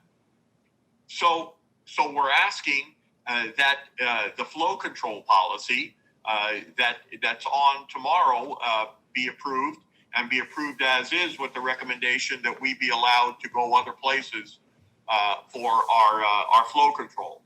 And that, again, all the material that is equitable and consistent for all the RWA jurisdictions. So whatever we're going to do, we're going to allow people to either go outside, and if they don't want to allow people to go outside, then everybody does the same thing. And that probably can't happen because the other jurisdictions that are not sending the recyclables to their green waste to Republic probably have contracts that go out for years, and so they just can't break those contracts. So basically, it's kind of a quandary, and that's why the TRB made the recommendation that people be allowed to go where they want to go with their recyclables, and we can save money. And so Mark has done a lot of research on this and come up with some pathways to make sure that our citizens aren't stuck with the burden of the of some of these agreements and some of these pathways that really make no sense to the city of Los Banos. So that's kind of my short, long explanation, and I'm asking for your support for the support of resolution 6260 as read by title, to make it fair for the recyclables and to study the tipping fees to make that fair for all the entities. Thank you. Do we have any questions?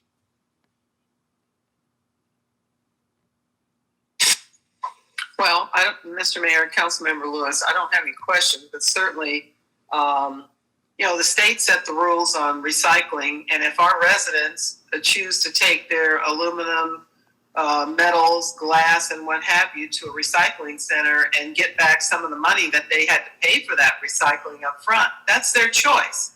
But for MCAG to penalize the ratepayers in Los Banos for doing that, that's criminal, in my opinion. As in regards to tipping fee, each jurisdiction should have to pay their own, and it should be based on an equitable price, not Los Banos having to pay for Dos Palos, Gustine, Merced, or whoever out there. Everybody should pay for their own service. I think as government agencies, when we charge people in the community for services, everybody has to pay for the service that they are rendered. We don't get to discount it because one business has more money than another business. It's all based on a scale. So it's really sad that this organization has operated in the way that they have all of this time and have kept it under cloak to not be fair to each community, to charge them what they only deserve to pay. And so I'm hoping that as MCAG moves forward with this investigation, that they will be fair to charge only the services that they're entitled to receive and nothing more. And I am very happy that our residents are choosing to do the recycling and getting back monies that they had to pay at the grocery store or wherever for aluminum cans, glass, or whatever it was that they were charged a state fee for. They deserve to get that money back and not pass it off to some other organization. So I hope that they're going to be fair with us so that we pay only what we have to pay and pass that on to our residents. Thank you. So let me... Mr. Mayor? Mr. Mayor, if I'm... If you're making something first. So let me say that, Mrs. Lewis, thank you so much for that comment. And I have to tell you that we have some friends. And one of them champion is our city manager and our public works director, who have tirelessly worked to help me with this. And so I'm very appreciative of those two. And I also want to compliment the MCAG staff. The current MCAG staff, they have been absolutely wonderful. They've been helping me. They want to make sure things are fair. And that's why at the TRB, they came up with these recommendations to pull this 2-year agreement off the agenda, and also to help to make things fair. So I want to make that qualifying statement because Alex, Mark, and Stacy, Eric Zetz over at Kyle, all of them over at MCAG and in Los Banos have been helping me with this, and I can't tell you what a breath of fresh air they are. Alex. Yeah, just wanted to clarify just one thing on the flow control issue. So flow control relates to a municipal, long story short, a municipality directing materials to a particular facility. In our situation, that would be Billy Wright. As an individual, I can take my cans anywhere I'd like to for my redemption and my CRV value. So flow control only relates to municipalities, not necessarily an individual. My CRVs are funding my daughter's Stanford education, so I can take that anywhere. You better get a big sack. It's pretty big. Yeah. So let me also qualify one other statement. In the current agreement goes back to 2013, but the increased rates that we've been paying go back many years before that, and probably decades.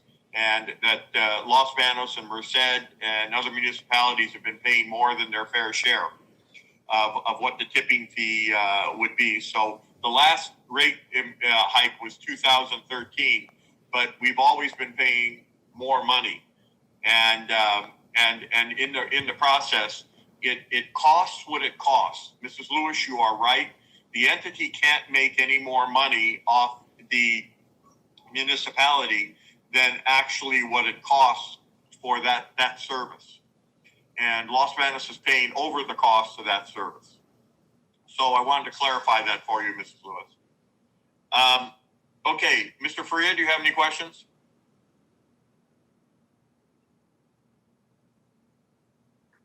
No, thank you. Thank you. Mrs. Santos? No questions. Thank you. Thank you. Mr. Jones? No questions, Mayor. Mrs. Lewis? No questions. Thank you. Okay, do I have a motion for the approval of resolution number 6260? I'll make the motion. I'll make that. I'll say. Go ahead. All right, Mrs. Santos, go ahead. Mr. Faria, you second. Okay. All right, I'd like to make a motion for resolution number 6260. Thank you, Mr. Faria. Second. Thank you. It's been motioned by Johnson Santos, second by Faria for the approval of resolution number 6260 as read by title. Mr. Faria? Yes. Mrs. Santos? Yes. Mr. Jones? Yes. Mrs. Lewis? Yes. Villalta, yes. Motion carries unanimously. Thank you, Council, for the support, and thank you so much for giving me the direction. I really appreciate it. Item number 13, Los Banos downtown update. And who are we going to? It'll be me, Mr. Mayor. Okay, go ahead. All right. So we'll just head right into this, to the next slide. Yep. There we go. So back on July 1st, the City Council requested staff to provide an update on policies to require changes as properties are sold to new ownership with a timeline for that completion. And then also a status update on two particular buildings, 503, 507 I Street and 543 I Street. Staff at that time responded that we would come back at today's meeting for a recommendation for new policies regarding downtown, an update on our downtown buildings, and also an implementation plan for the downtown strategic plan with some priorities. So tonight, staff is seeking direction from the City Council. There is not a resolution, but we're seeking some feedback from the council on these particular items. Next slide.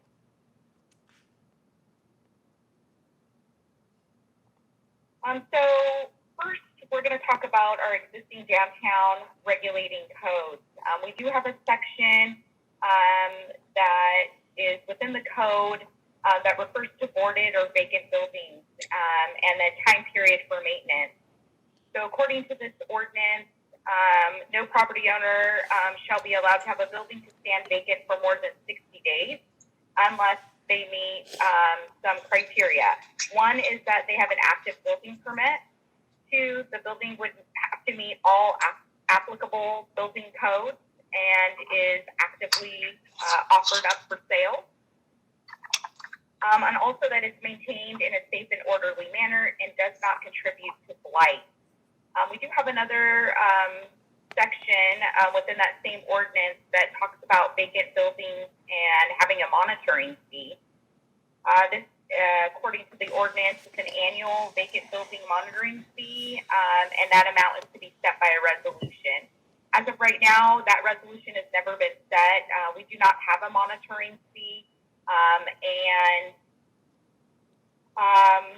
we would consider asking direction from the council to review this existing ordinance and develop options for the council's consideration. So we do have this existing ordinance on the books, and it's about 13 years old. And so at this time, we're seeking direction to allow staff to review this existing policy, this ordinance, and to bring back some options to the council regarding vacant buildings downtown. So I'm going to pause right there.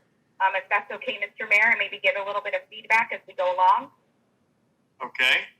Council, any feedback that you'd like to talk about? Mayor, I have some questions. Go ahead, Mr. Jones. Stacy, regarding the vacant building monitoring fee, you have buildings that are in need of renovation that need permits, need a plan, need a I guess a design, and then you have buildings that are vacant or that could be vacant in the future due to just the vacancy and lease, and they're actively trying to release it. Nothing really wrong with the building, but they're just waiting to operate that vacant building monitoring fee between the two differences in vacancies. We could establish that by a resolution. Just right now, there is no fee that would need to be established first by a resolution. So staff is recommending that we would come back after we analyze what we have existing on the books and then determine whether it's a fee structure or some sort of option for the council's consideration. So I hope that answered your question.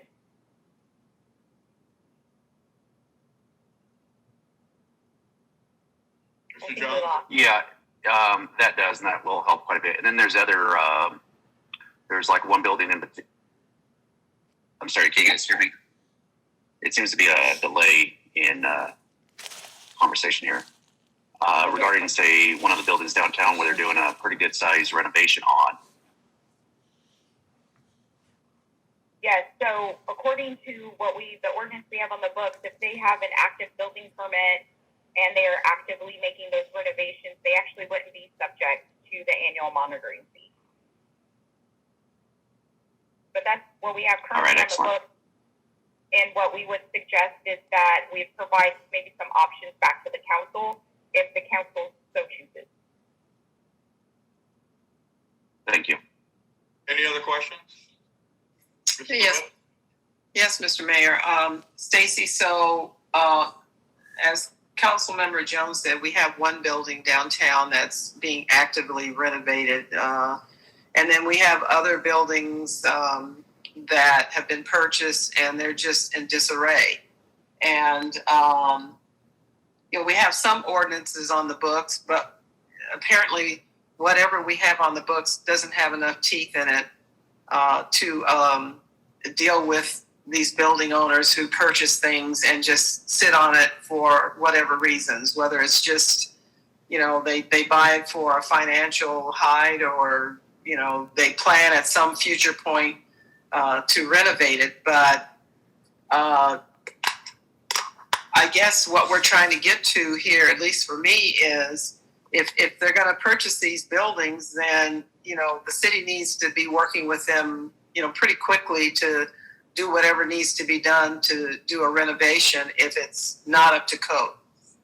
And that's what I'm seeing with some of our buildings downtown that have been recently purchased within the last several years, is that people purchase them, they don't do anything with them, and it makes our city look bad. You know, my goal is for our city to become our downtown to become vibrant, not to let people purchase buildings and sit on them and do nothing with them. And then maybe, you know, if we put the crunch on them, they decide to sell it off and we're right at square one again. So I want to see where we're actively working with these building purchases, and that they know up front when they come in, you know, with their realtors that, you know, these buildings need to be brought up to this standard, and this is what the city is going to ask you to do within this period of time. I know we haven't gotten to this point, but while I have the mic, I think one of the things that I have real concern about is retrofitting. And I know, you know, there's state law already on the books that certain types of buildings have to be retrofitted. It's not an option. And so, you know, my concern is, the delay that we've allowed certain building owners to have regarding their buildings, whether or not they need retrofitting or they don't need retrofitting. When we had the Loma Prieta earthquake back in '89, I think that's when some of the hardcore regs came down from the state about certain types of buildings that they had to be retrofitted, and they had to be retrofitted by a certain date and a certain time. I don't know whether Los Banos was ever active in doing anything like that. So, you know, those are some of the concerns that I have about the buildings that we have in our downtown. It's not only just about aesthetics, but it's about safety for the people who occupy them and rent them, and possibly live in them if that's what we're going to allow in our downtown area. So that's all I have for right now. Stacey, you know, kind of my concern is, like, we have one building that's boarded up with plywood, and the facade, you know, to begin with, if we want to ease in for these individuals, just, you know, making the appearance of the front look good and then start to work in and do a phased plan. Because right now the two buildings, the one with multiple units is basically abandoned, and then the other building with multiple units is boarded up. You know, for me, you just can't be heartless to the people who buy them. I understand that, but I'd like to see them improve the front. I mean, they're not cleaning the sidewalks in front. Garbage bills up. They need to be washing those sidewalks and maintaining and you know and giving us some sort of security with the appearance of the front.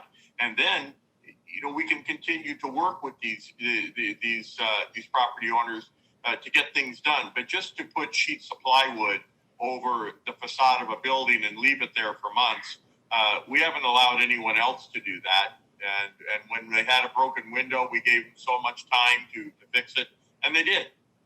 And the city's been really good about it, but this one owner hasn't done that. So for me, it's right now it's easing into this to make our city look good and to get the facades looking good and the front of the buildings cleaned up and maintaining the property in front of it. So anyone else, council members?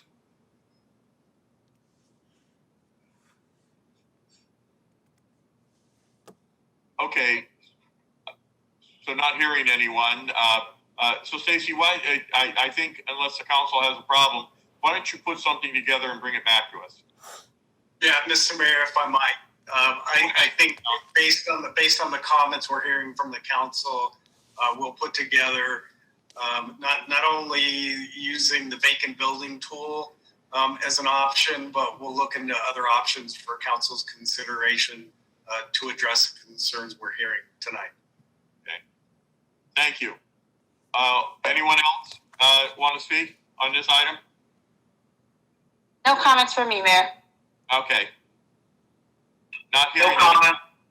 Okay. Thank you. Thank you. All right. I'm going to go on to item 14. We okay, Stacy? So we still have more to the presentation. There's still a couple more items we're addressing. Go ahead. Yeah, we've got a lot more for you, Mayor. So. Oh, I'm sorry. I thought it was just I just saw this pop up. Go ahead. All right. So we also have a proposed downtown regulating codes, and this actually would address Councilmember Lewis's concern regarding seismic retrofits. And I do have, actually I should back up. I actually have Fire Chief Mason Hurley on the line joining us as well. And then we have Commander Reyna as well to talk about code enforcement. But in this particular item for proposed regulating codes, our fire chief has conducted some research to identify retrofit programs that would be appropriate for Los Banos. And we do recognize, staff has explored that there is a need for local ordinances that do require seismic retrofit for certain categories of vulnerable buildings. Those buildings, examples of that would be unreinforced masonry walls, as well as soft story buildings. We have seen in other communities where they've been able to implement successful programs, and we are seeking direction tonight to complete our research and report back to the council on a recommended approach to implement a seismic retrofit program.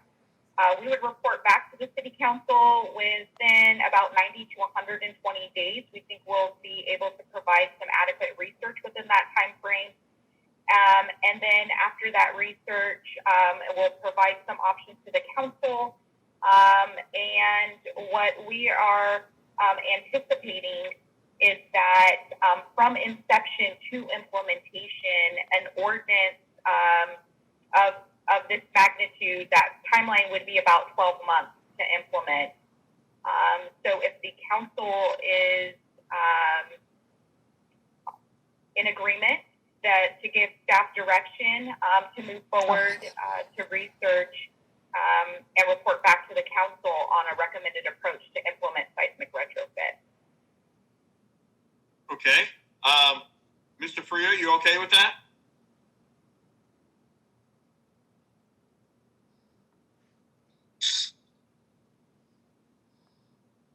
Mr. Freer, are you okay with that?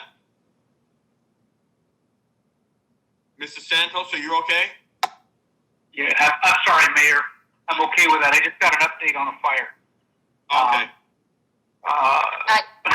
I have people in fire zones that are trying to get evacuated, and I just got an update on them. They're okay. Okay.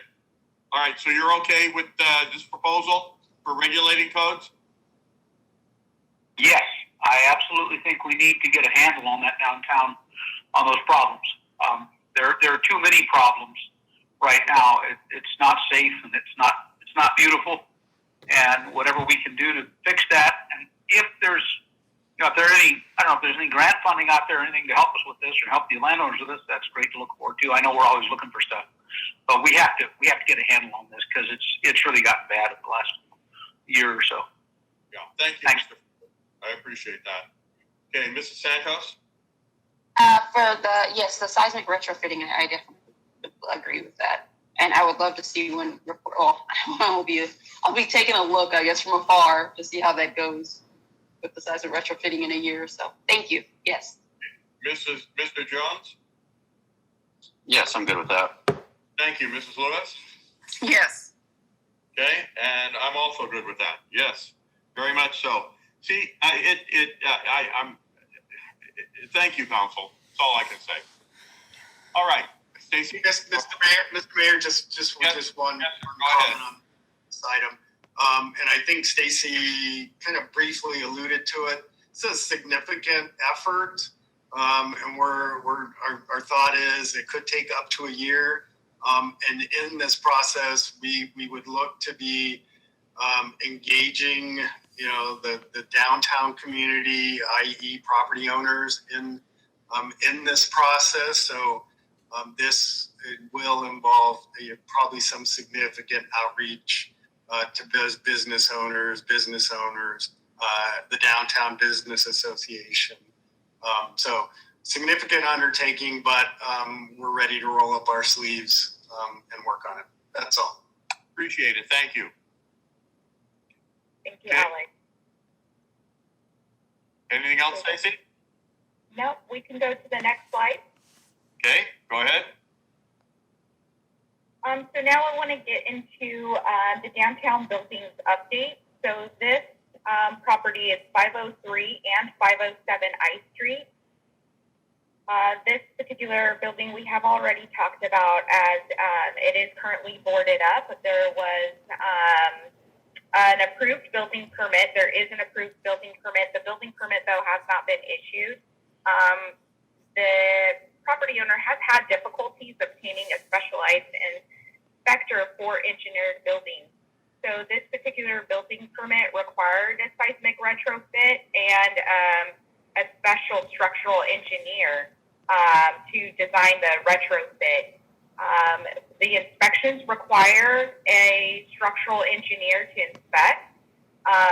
It's a specialized inspector. So this particular property owner has had some difficulties obtaining that specialized person, but I think they are on the right track. The Las Vegas Police Department did meet with this property owner actually today, this afternoon, and does have an update, which I'll let Commander Reyna talk about in a minute.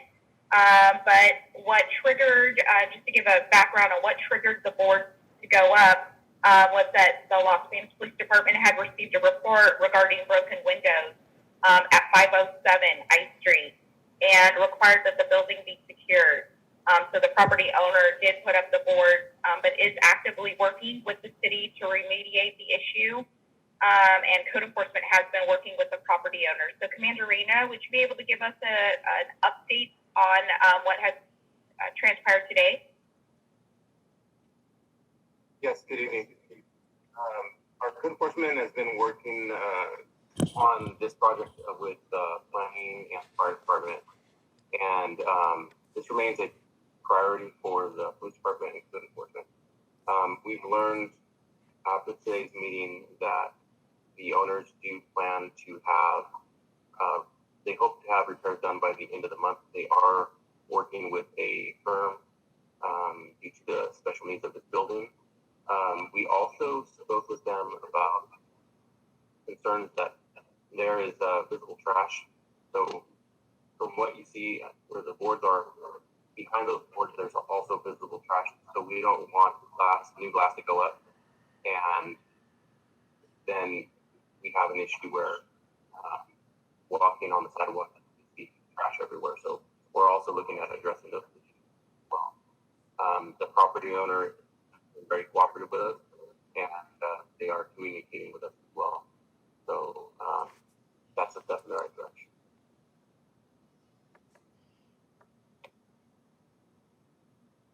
So then if we can move to the next slide. Stacy, before you move forward, with the work that the code enforcement staff has done with them. Has this property owner found the engineer that they need for the work that needs to be done? And I'm sure that's the seismic work, because there are engineers out there that do that. It just takes some research to find them. They may be busy, but I know they're out there.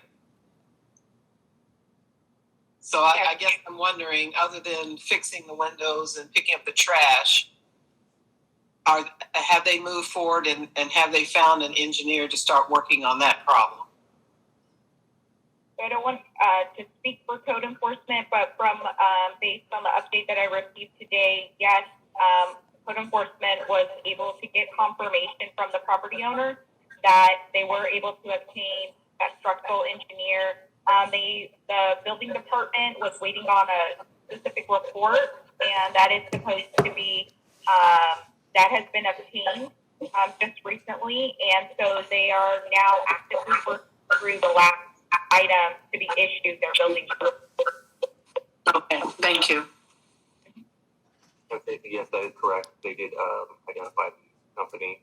They are working with them, and again, the property owner is communicating with us, and they're answering all of our questions.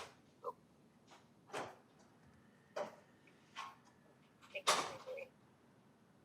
All right, so 543 I Street, this is just down the street, so east of the property that we were just looking at, the corner of I and 5th.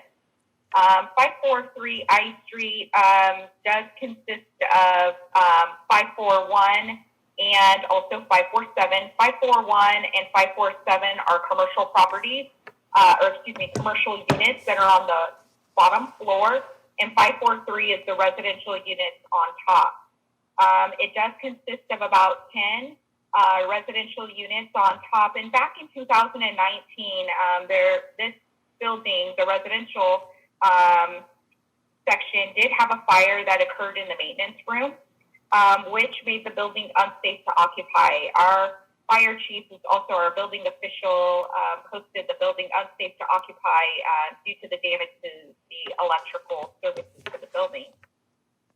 The property, since that fire damage did exchange hands, it was sold to a new property owner who has obtained a building permit to repair the electrical and the electrical panel. And what he has reported to city staff is that he intends to repair the apartments first, and so he's been rehabbing those units. And then his intent after that rehab is complete is then to start the repair on the commercial units on the bottom floor.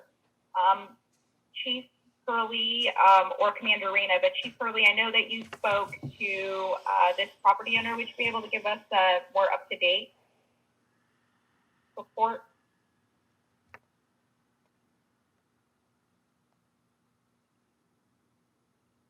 Chief, I don't think we can hear you.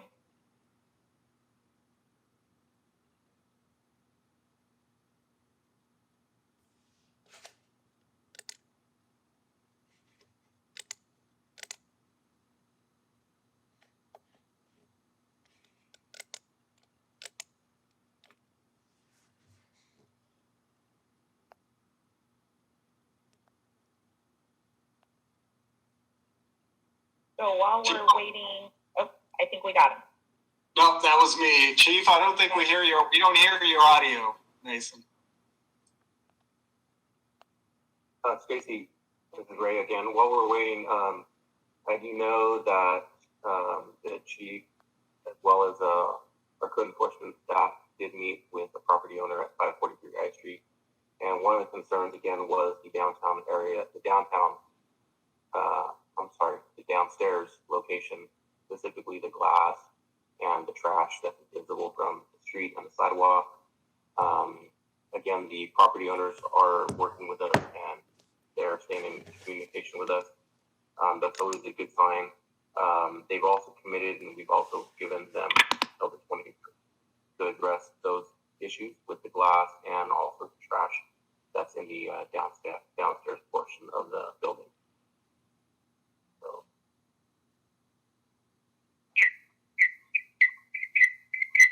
Okay. Mason, I think that you need to mute the microphone on the computer. Did you just call in on the phone because you're causing it to echo? There you go. Hear me, Lon? Yes. Okay, I apologize for the. No, you're still echoing. I think that's because you have Nice reverb. Yeah, you have two Okay, all right, here we microphones go. on.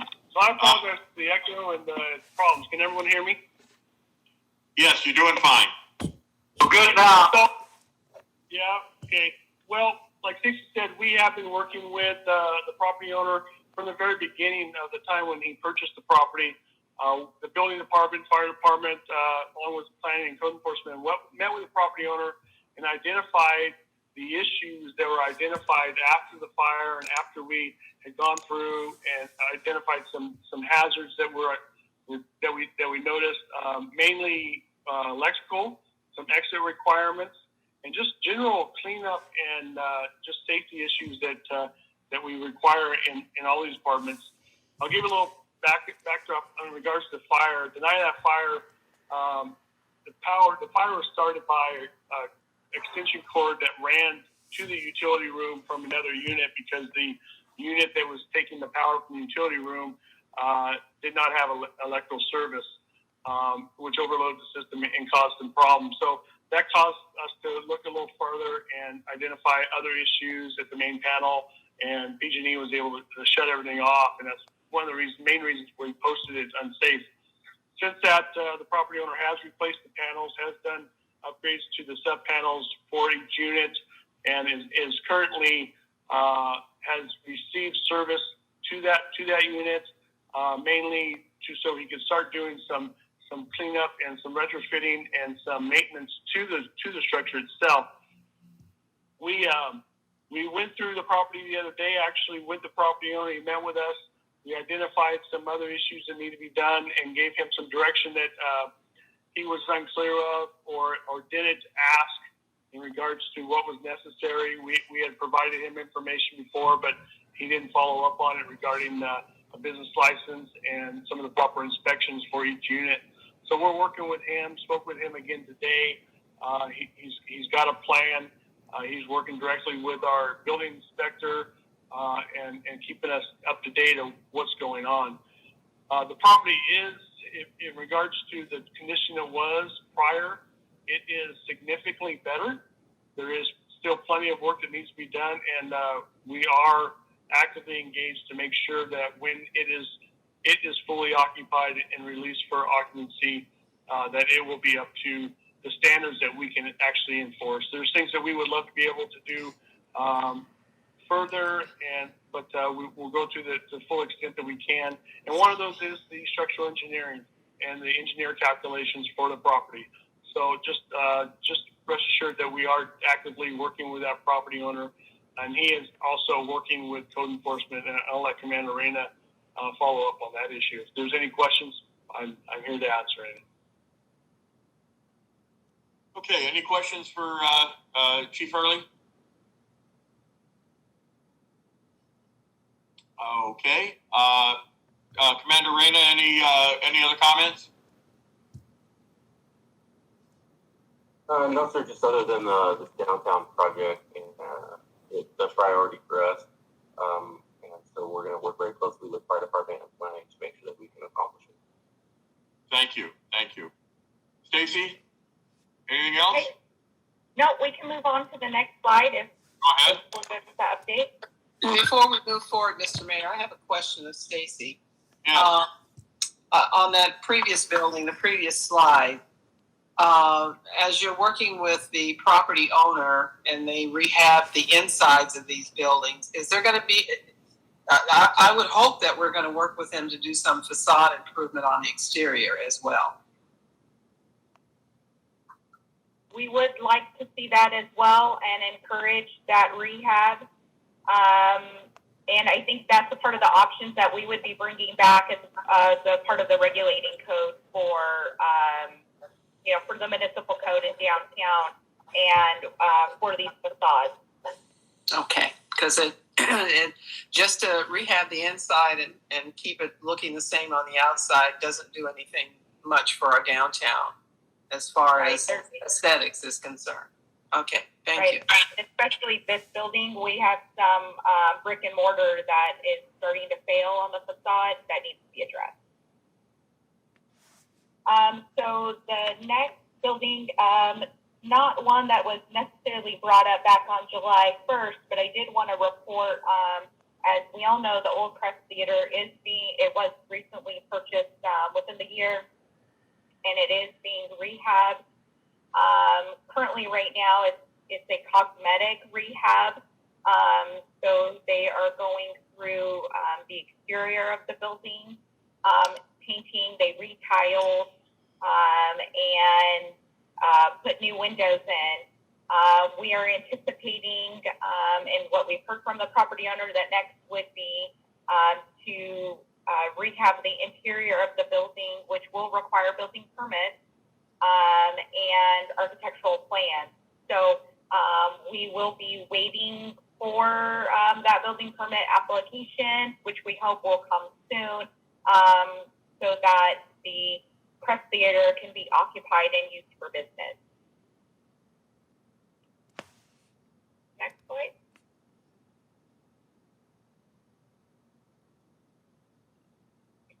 So the next item is the downtown bars and taverns. We have conditioned within the business license renewals that the downtown bars and taverns comply with health and safety requirements. So we've added conditions of approval to each of their business licenses that address cleanliness, illumination, security cameras for exterior and interior of the properties, security at entrances, their operations.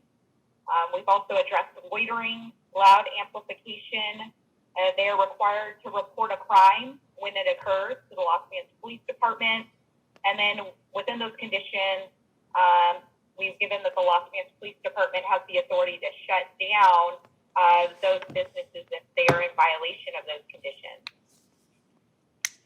Currently, right now, we do have 4 taverns, bars that are located downtown, 2 of which have cycled through their business license and do have the conditions of approval attached to them.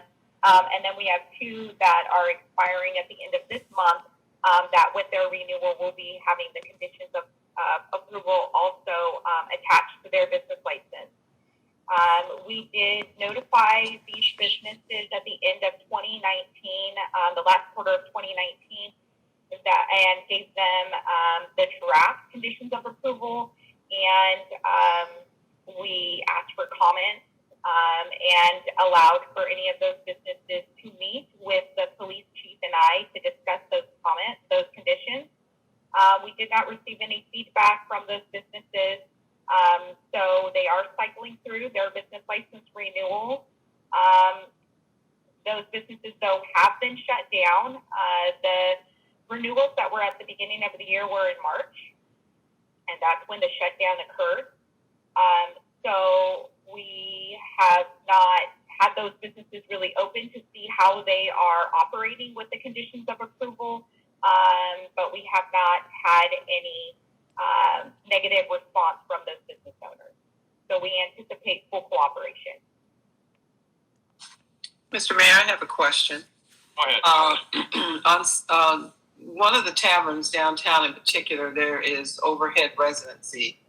I'm sure they probably meet a minimal standard, but with the license, with regarding their business at the regarding the tavern business, is the city going to be looking at those residents above to get that stuff rehabbed and cleaned up?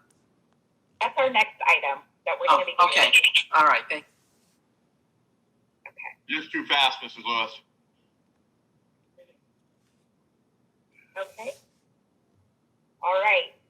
So our next item is the downtown residential unit. And yes, we wanted to address that tonight. So these photos here are just an example of some of the downtown residents that we do have, those residential units. 543 I Street is the photo on the right-hand side. And then further east down I Street in the 600 block of I Street, those are some residential units that are over some commercial stores. Next slide.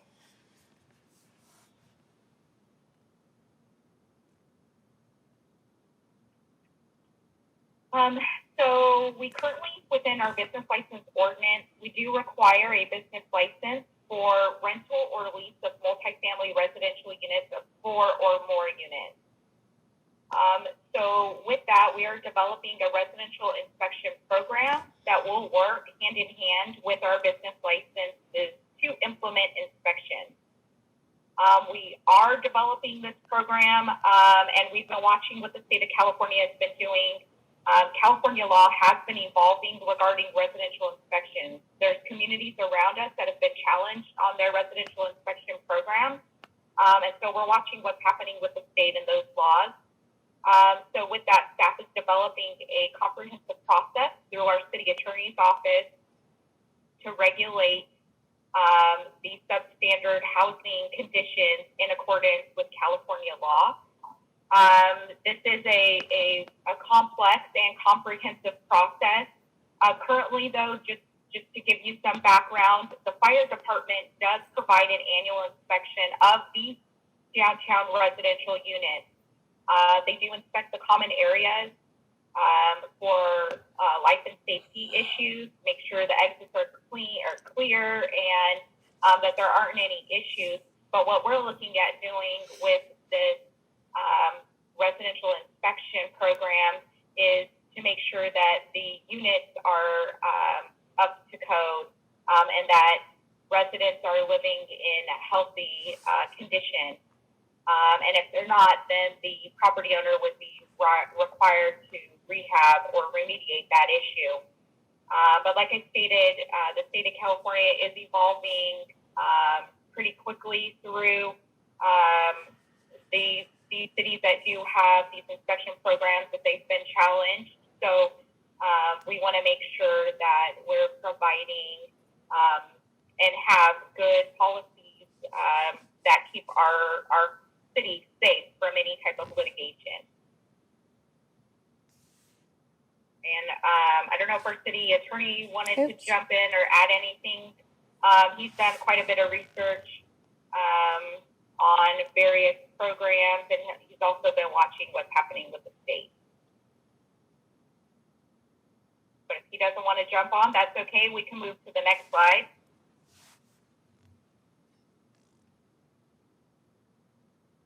All right. And actually, I can pause right there. Councilmember Lewis, if you had any questions, but that's the update on the residential units inspection and how we'll be able to implement that with our business license ordinance. Not at this time, Stacy. Thank you. All right. Thank you, Councilmember Lewis. Okay, so our next item is the Downtown Strategic Plan. And if you can recall, back in February of this year, the City Council did adopt the Downtown Strategic Plan that was prepared by Placeworks. The Downtown Strategic Plan is an implementation item of our general plan and our general plan update that we're currently working on. So it's a tool to help us guide and plan what we want strategically to happen in our downtown. Within this plan, there's 10 strategies that have been identified, and they're listed for you. It's plan for land use and housing, strengthen businesses, upgrade our infrastructure, enhance downtown Los Banos' character, manage parking, implement gateways and wayfinding, rehabilitate buildings, improve safety, develop a food scene, and enhance public spaces. Next slide. So based on those 10 strategies, staff is asking direction on a prioritization of those strategies. As noted within the staff report, these strategies require capital improvement. They are either related to infrastructure and equipment type purchases, or they require the city hiring a consultant, whether it's a planning firm or a transportation firm, or it's an economic consultant, or even our city attorney. That all has a cost associated to the city. So the items that have an asterisk are capital improvements, and those that have a cap, a little triangle cap, are require a consultant. I also want to note that with this prioritization and this strategic plan, this is an opportunity for the city to work with our partners, mainly the Las Vegas Downtown Association. They are working with their property owners. The PBID, the Las Vegas Downtown Property and Business Improvement District, was just adopted and implemented. So between both organizations, between the city and the Downtown Association, we have an opportunity to work together to implement this strategy. The Downtown Association has already, a lot of these strategies are already in their own revitalization plan, and they are working on ways to implement and doing what they can do, within the confinements of their management plan of the PBID. But I just want to note that they are a vital partner really to the success of implementing this strategic plan and moving forward for implementation. So the table before you is staff's recommendation on prioritizing, and this was based on the workshop that was held back in September of 2019 with the City Council and the Planning Commission. We received a lot of feedback about implementing gateway and wayfinding signage to identify and brand the downtown. So we've listed that as priority number one. That is a capital improvement. That would need to be something incorporated into our capital improvement plan. None of these items have been budgeted for within this fiscal year, and they would need to be planned for. So that's also a part of why staff is asking for this prioritization, so that we know which items the council would like us to address first, and how then we can work on finding funding mechanisms to implement. So first, like I said, is the wayfinding. Second would be to strengthen businesses, and this would require a consultant to develop those programs with us, develop those business programs. Within the attachment of the staff report is the matrix of the 10 strategies and all of then further strategies to implement those strategies.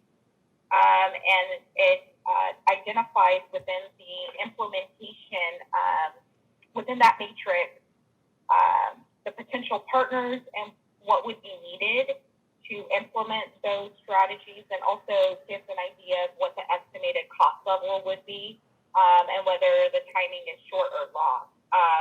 To strengthen businesses, we would follow the recommendation within the matrix, but that would have some consulting services that would need to be required to develop some programs, whether it's loan programs, facade programs.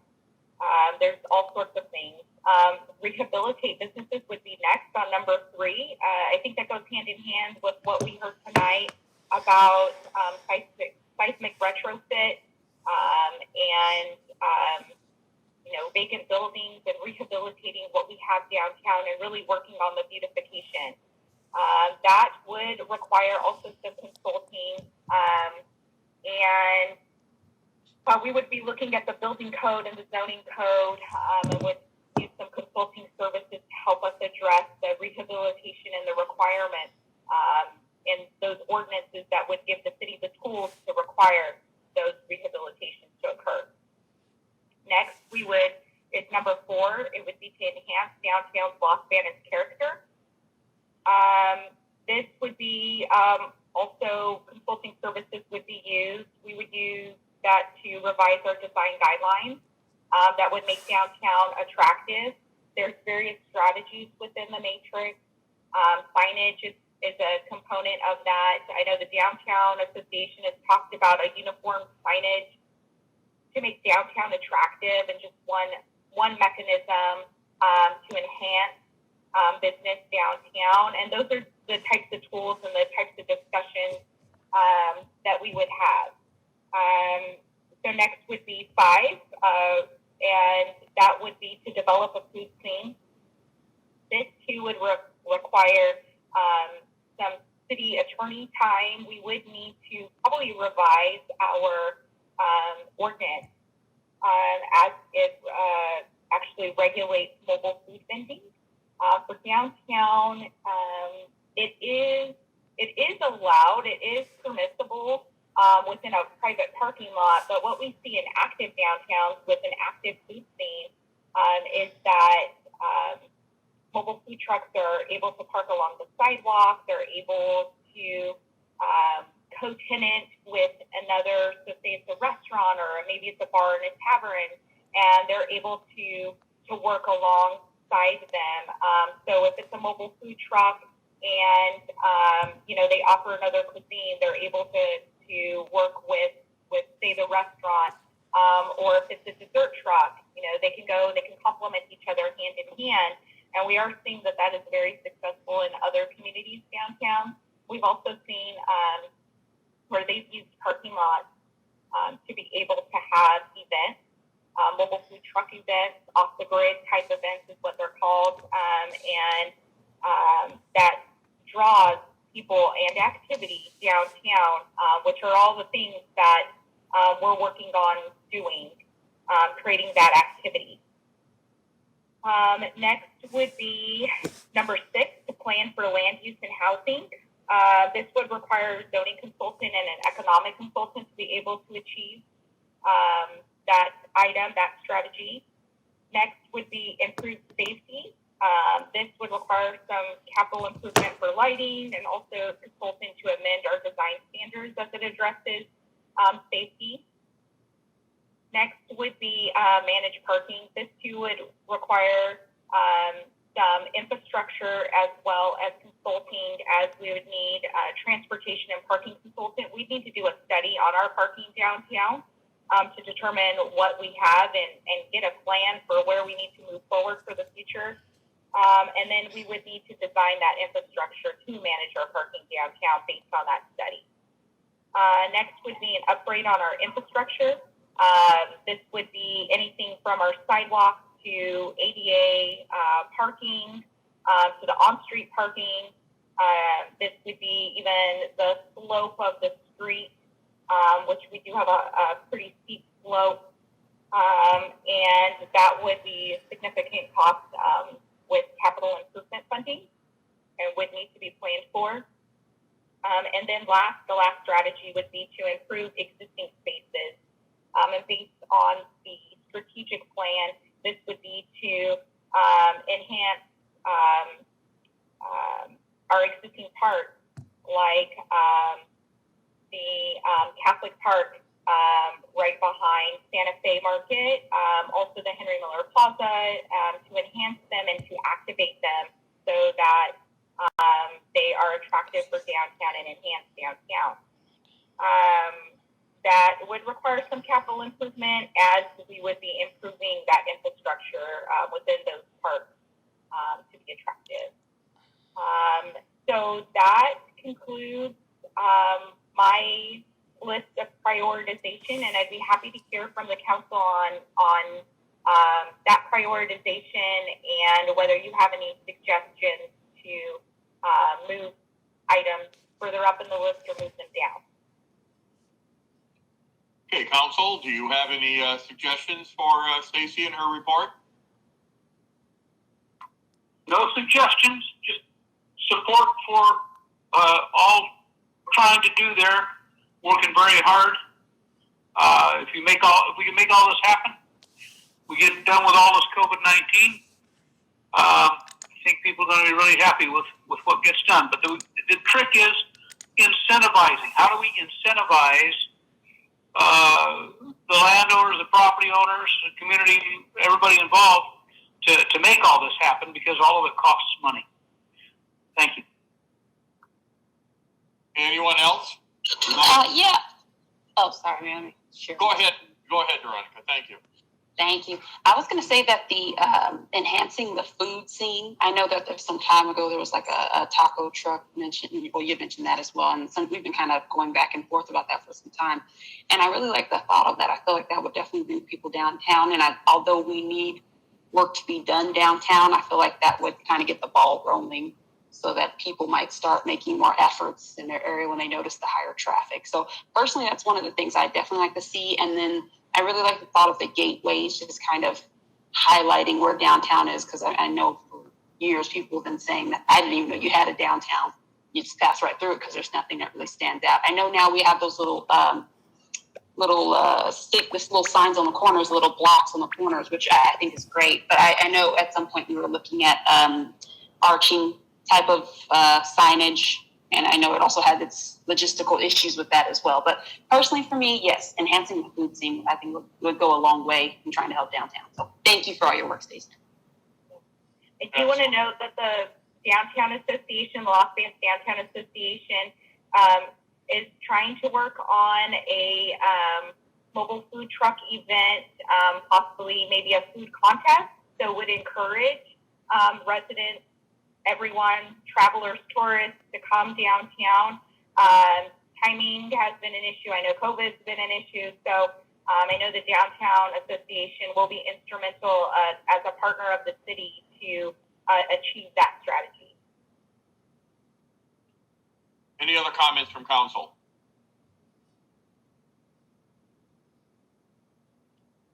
Okay. Stacey, thank you so much for a wonderful presentation. And, you know, we've been doing a lot. We need to get started on other things. And thank you for doing this. I know it's going to take some time, but you'll be bringing something back to the council when you can. And let's get moving. Sounds good. Thank you. Thank you. Okay. All right.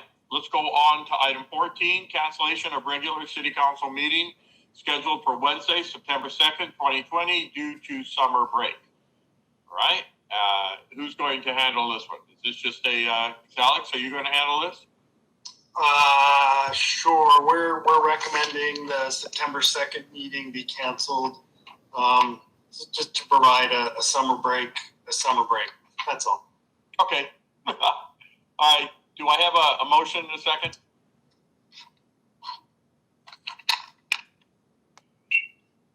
I'll make the motion if no one else. Okay, I'll second it. Go ahead, Ms. Priya. I'll move to cancel the regular city council meeting scheduled for Wednesday, September 2nd due to summer break. Thank you. Mrs. Santos. Second. Okay, motion by Priya, second by Santos, to cancel the regular meeting of September 2nd. Mr. Priya? Yes. Mrs. Santos? Sorry, yes. I have the Okay. sun beaming in my eyes, sorry. All right, Mr. Jones? Yes. Mrs. Lewis? Yes. Villalta, yes. Motion carries. Item 15, COVID-19 status update, City Council Resolution number 6261, continuing the declaration of the existence of the local emergency within the City of Los Banos COVID-19. Who's handling this one? That would be me, Mr. Mayor. So just wanted to provide an update on COVID-19, but there is also an action item requested this evening by the City Council, and that would be consideration of a resolution to extend the declaration of a local emergency. But just by way of an update, we currently have, and this information comes from the County of Merced data dashboard on COVID-19, and that's available on by accessing the main Merced County page, webpage. I'm sorry. So there are 7,229 confirmed COVID-19 cases in Merced County, 81 active hospitalizations, and unfortunately there have been 97 deaths in Merced County attributed to COVID-19. By way of cases by jurisdiction, as of today, and this is according to today's update from Merced County. There are 2,648 cases in city of Merced, 1,103 in Atwater, 785 in Los Banos, and 750 in Livingston. I wasn't going to cover all of the cities, but that kind of gives general information or information on the number of cases in those particular cities. I did also want to add that I attended via the Zoom meeting platform 2 days worth of meetings last week with the governor's office, their strike team of staff that came to Merced County to try and offer assistance to the county since the county is on the state watch list. It was two days worth of presentations from various Merced County staff to those state representatives. What we're expecting is a report back from them on best practices and other strategies we might be able to implement locally in an attempt to reduce the spread of COVID-19. So we're waiting for that report, and I'm guessing there'll be several things that will be considered to implement again to potentially try to reduce those case numbers. I think that's all I have this evening, Mayor and Council, in regard to an update regarding COVID-19. Would at this point, that ends my presentation and would recommend to the Council to adopt the resolution continuing the declaration of the local emergency related to COVID-19. That's all. And is this basically what the governor's order is? It's just paralleling the same thing? Well, we're just continuing the declaration of the local emergency at this point. Okay, and this is for in terms of executive orders, county health orders. At this point, we're essentially falling under the county public health orders and the orders as put forward by the governor. Okay. All right. And this will qualify us for certain reimbursements too. I would suspect if this is if you continue with the local emergency. And one of the primary reasons is to continue in order that the city continues to be eligible for future funding and reimbursement for our expenses. That's correct. Okay. All right. I would just make one comment. But another person reminded me of something that's very, very near and dear to me, is that people trying to prevent COVID-19 have to kind of think about the process a little bit, because with these masks, some of them are one-time use. And then the person also reminded me, and I thought it was a very valid point, of how you conduct your daily routine in order to not contaminate yourself. And I think it's if we could at some point, Alex, maybe have the health department come in again and talk a little bit about just the daily routine things that you do, that you put on your mask. You go inside the store, you touch all these items. You come back to your car, and then you remove your mask, and you haven't sanitized your hands. You go to a restaurant. You put the mask down on a table that maybe has been cleaned properly and not cleaned properly. And then you put the mask back on again. And so this person who spoke to me, I thought, made some very valid points. And I think at some point, maybe procedure is something that we need to talk about, and what is a proper face covering and what isn't the proper face covering. So at some point, maybe we can do that. Any other comments about item number 15 before I call for a vote? Okay. Do I have a motion?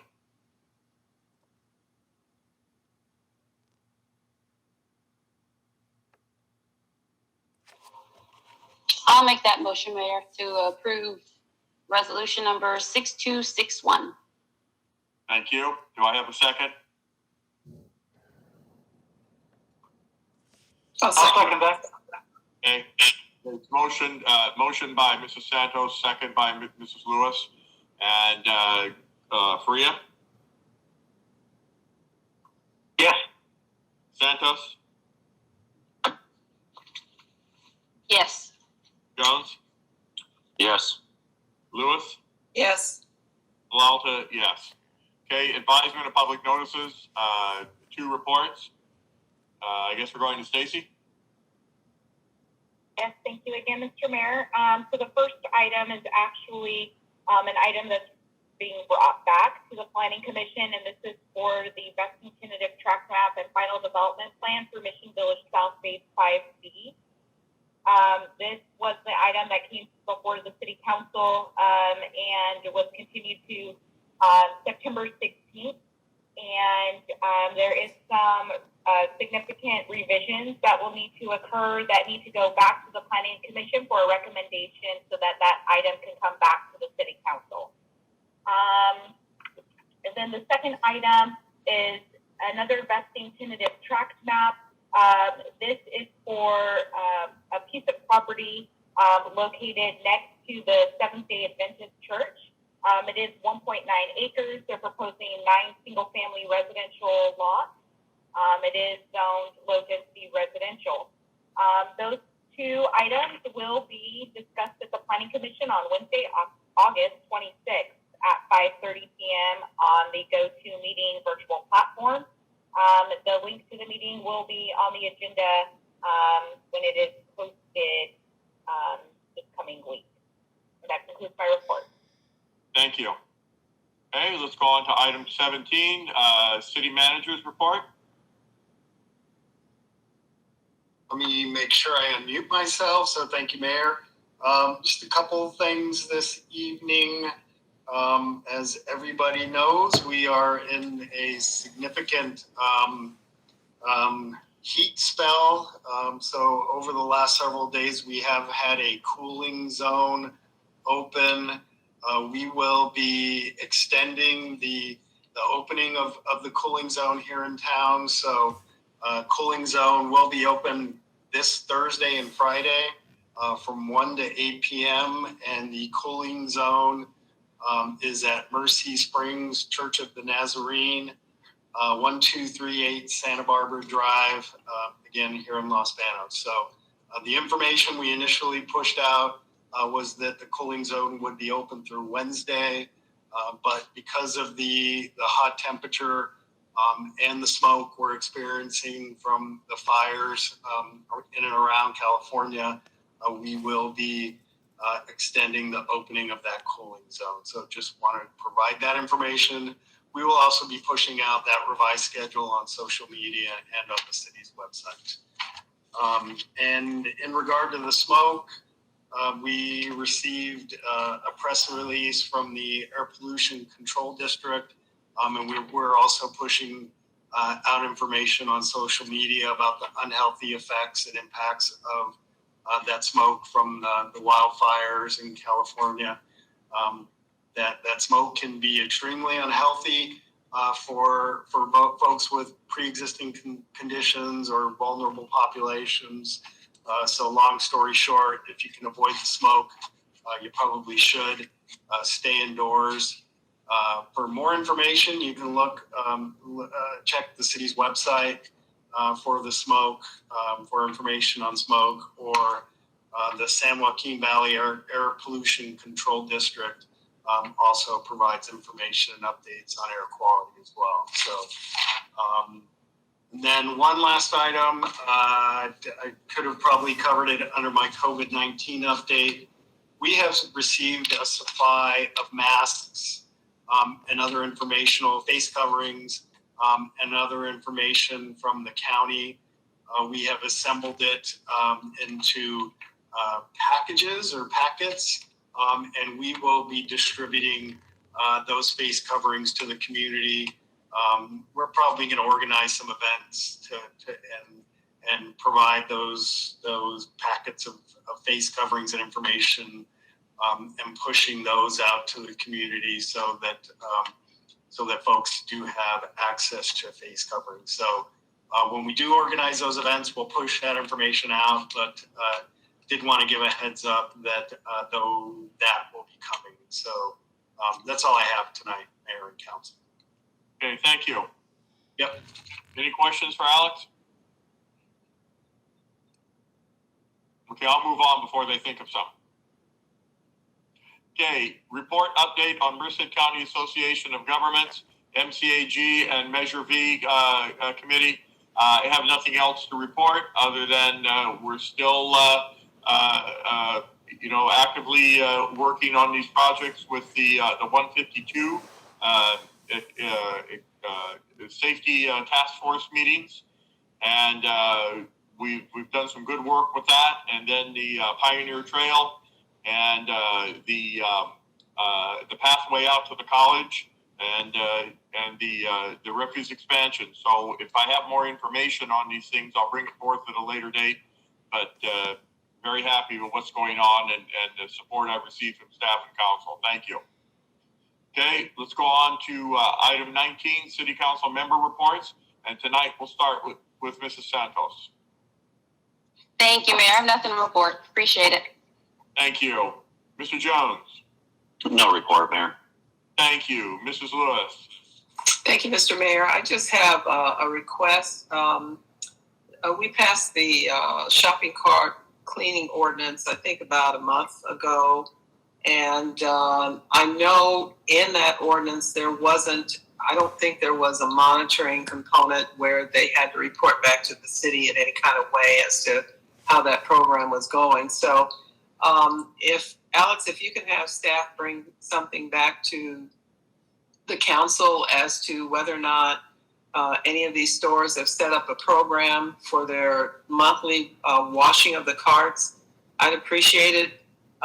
If nothing is happening, whether it's the large stores or the small ones that have set up their processes, maybe we need to revisit that ordinance to build something in to make sure that they're doing what they're supposed to do. And that's it tonight. Thank you. Thank you, Mrs. Lewis. Mr. Faria. Thank you, Mayor. To add to our headaches with the COVID-19, now we've got unbelievable fires, and there are all kinds of heroes, all our firefighters and all their teams, and a lot of other people, volunteers out there fighting fires. We've had some close to us. See, our neighbors have lost one of their cabins. Some of our friends just got evacuated out of Patterson, almost got stuck in Diablo Grande. It's very, very dangerous. So I want to thank everybody for all the help, and stay vigilant. And there's going to be a lot of people displaced.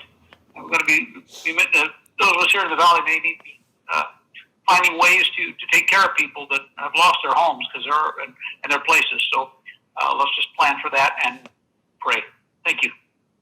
Thank you, Mr. Faria. Yes, and I'll echo those sentiments exactly.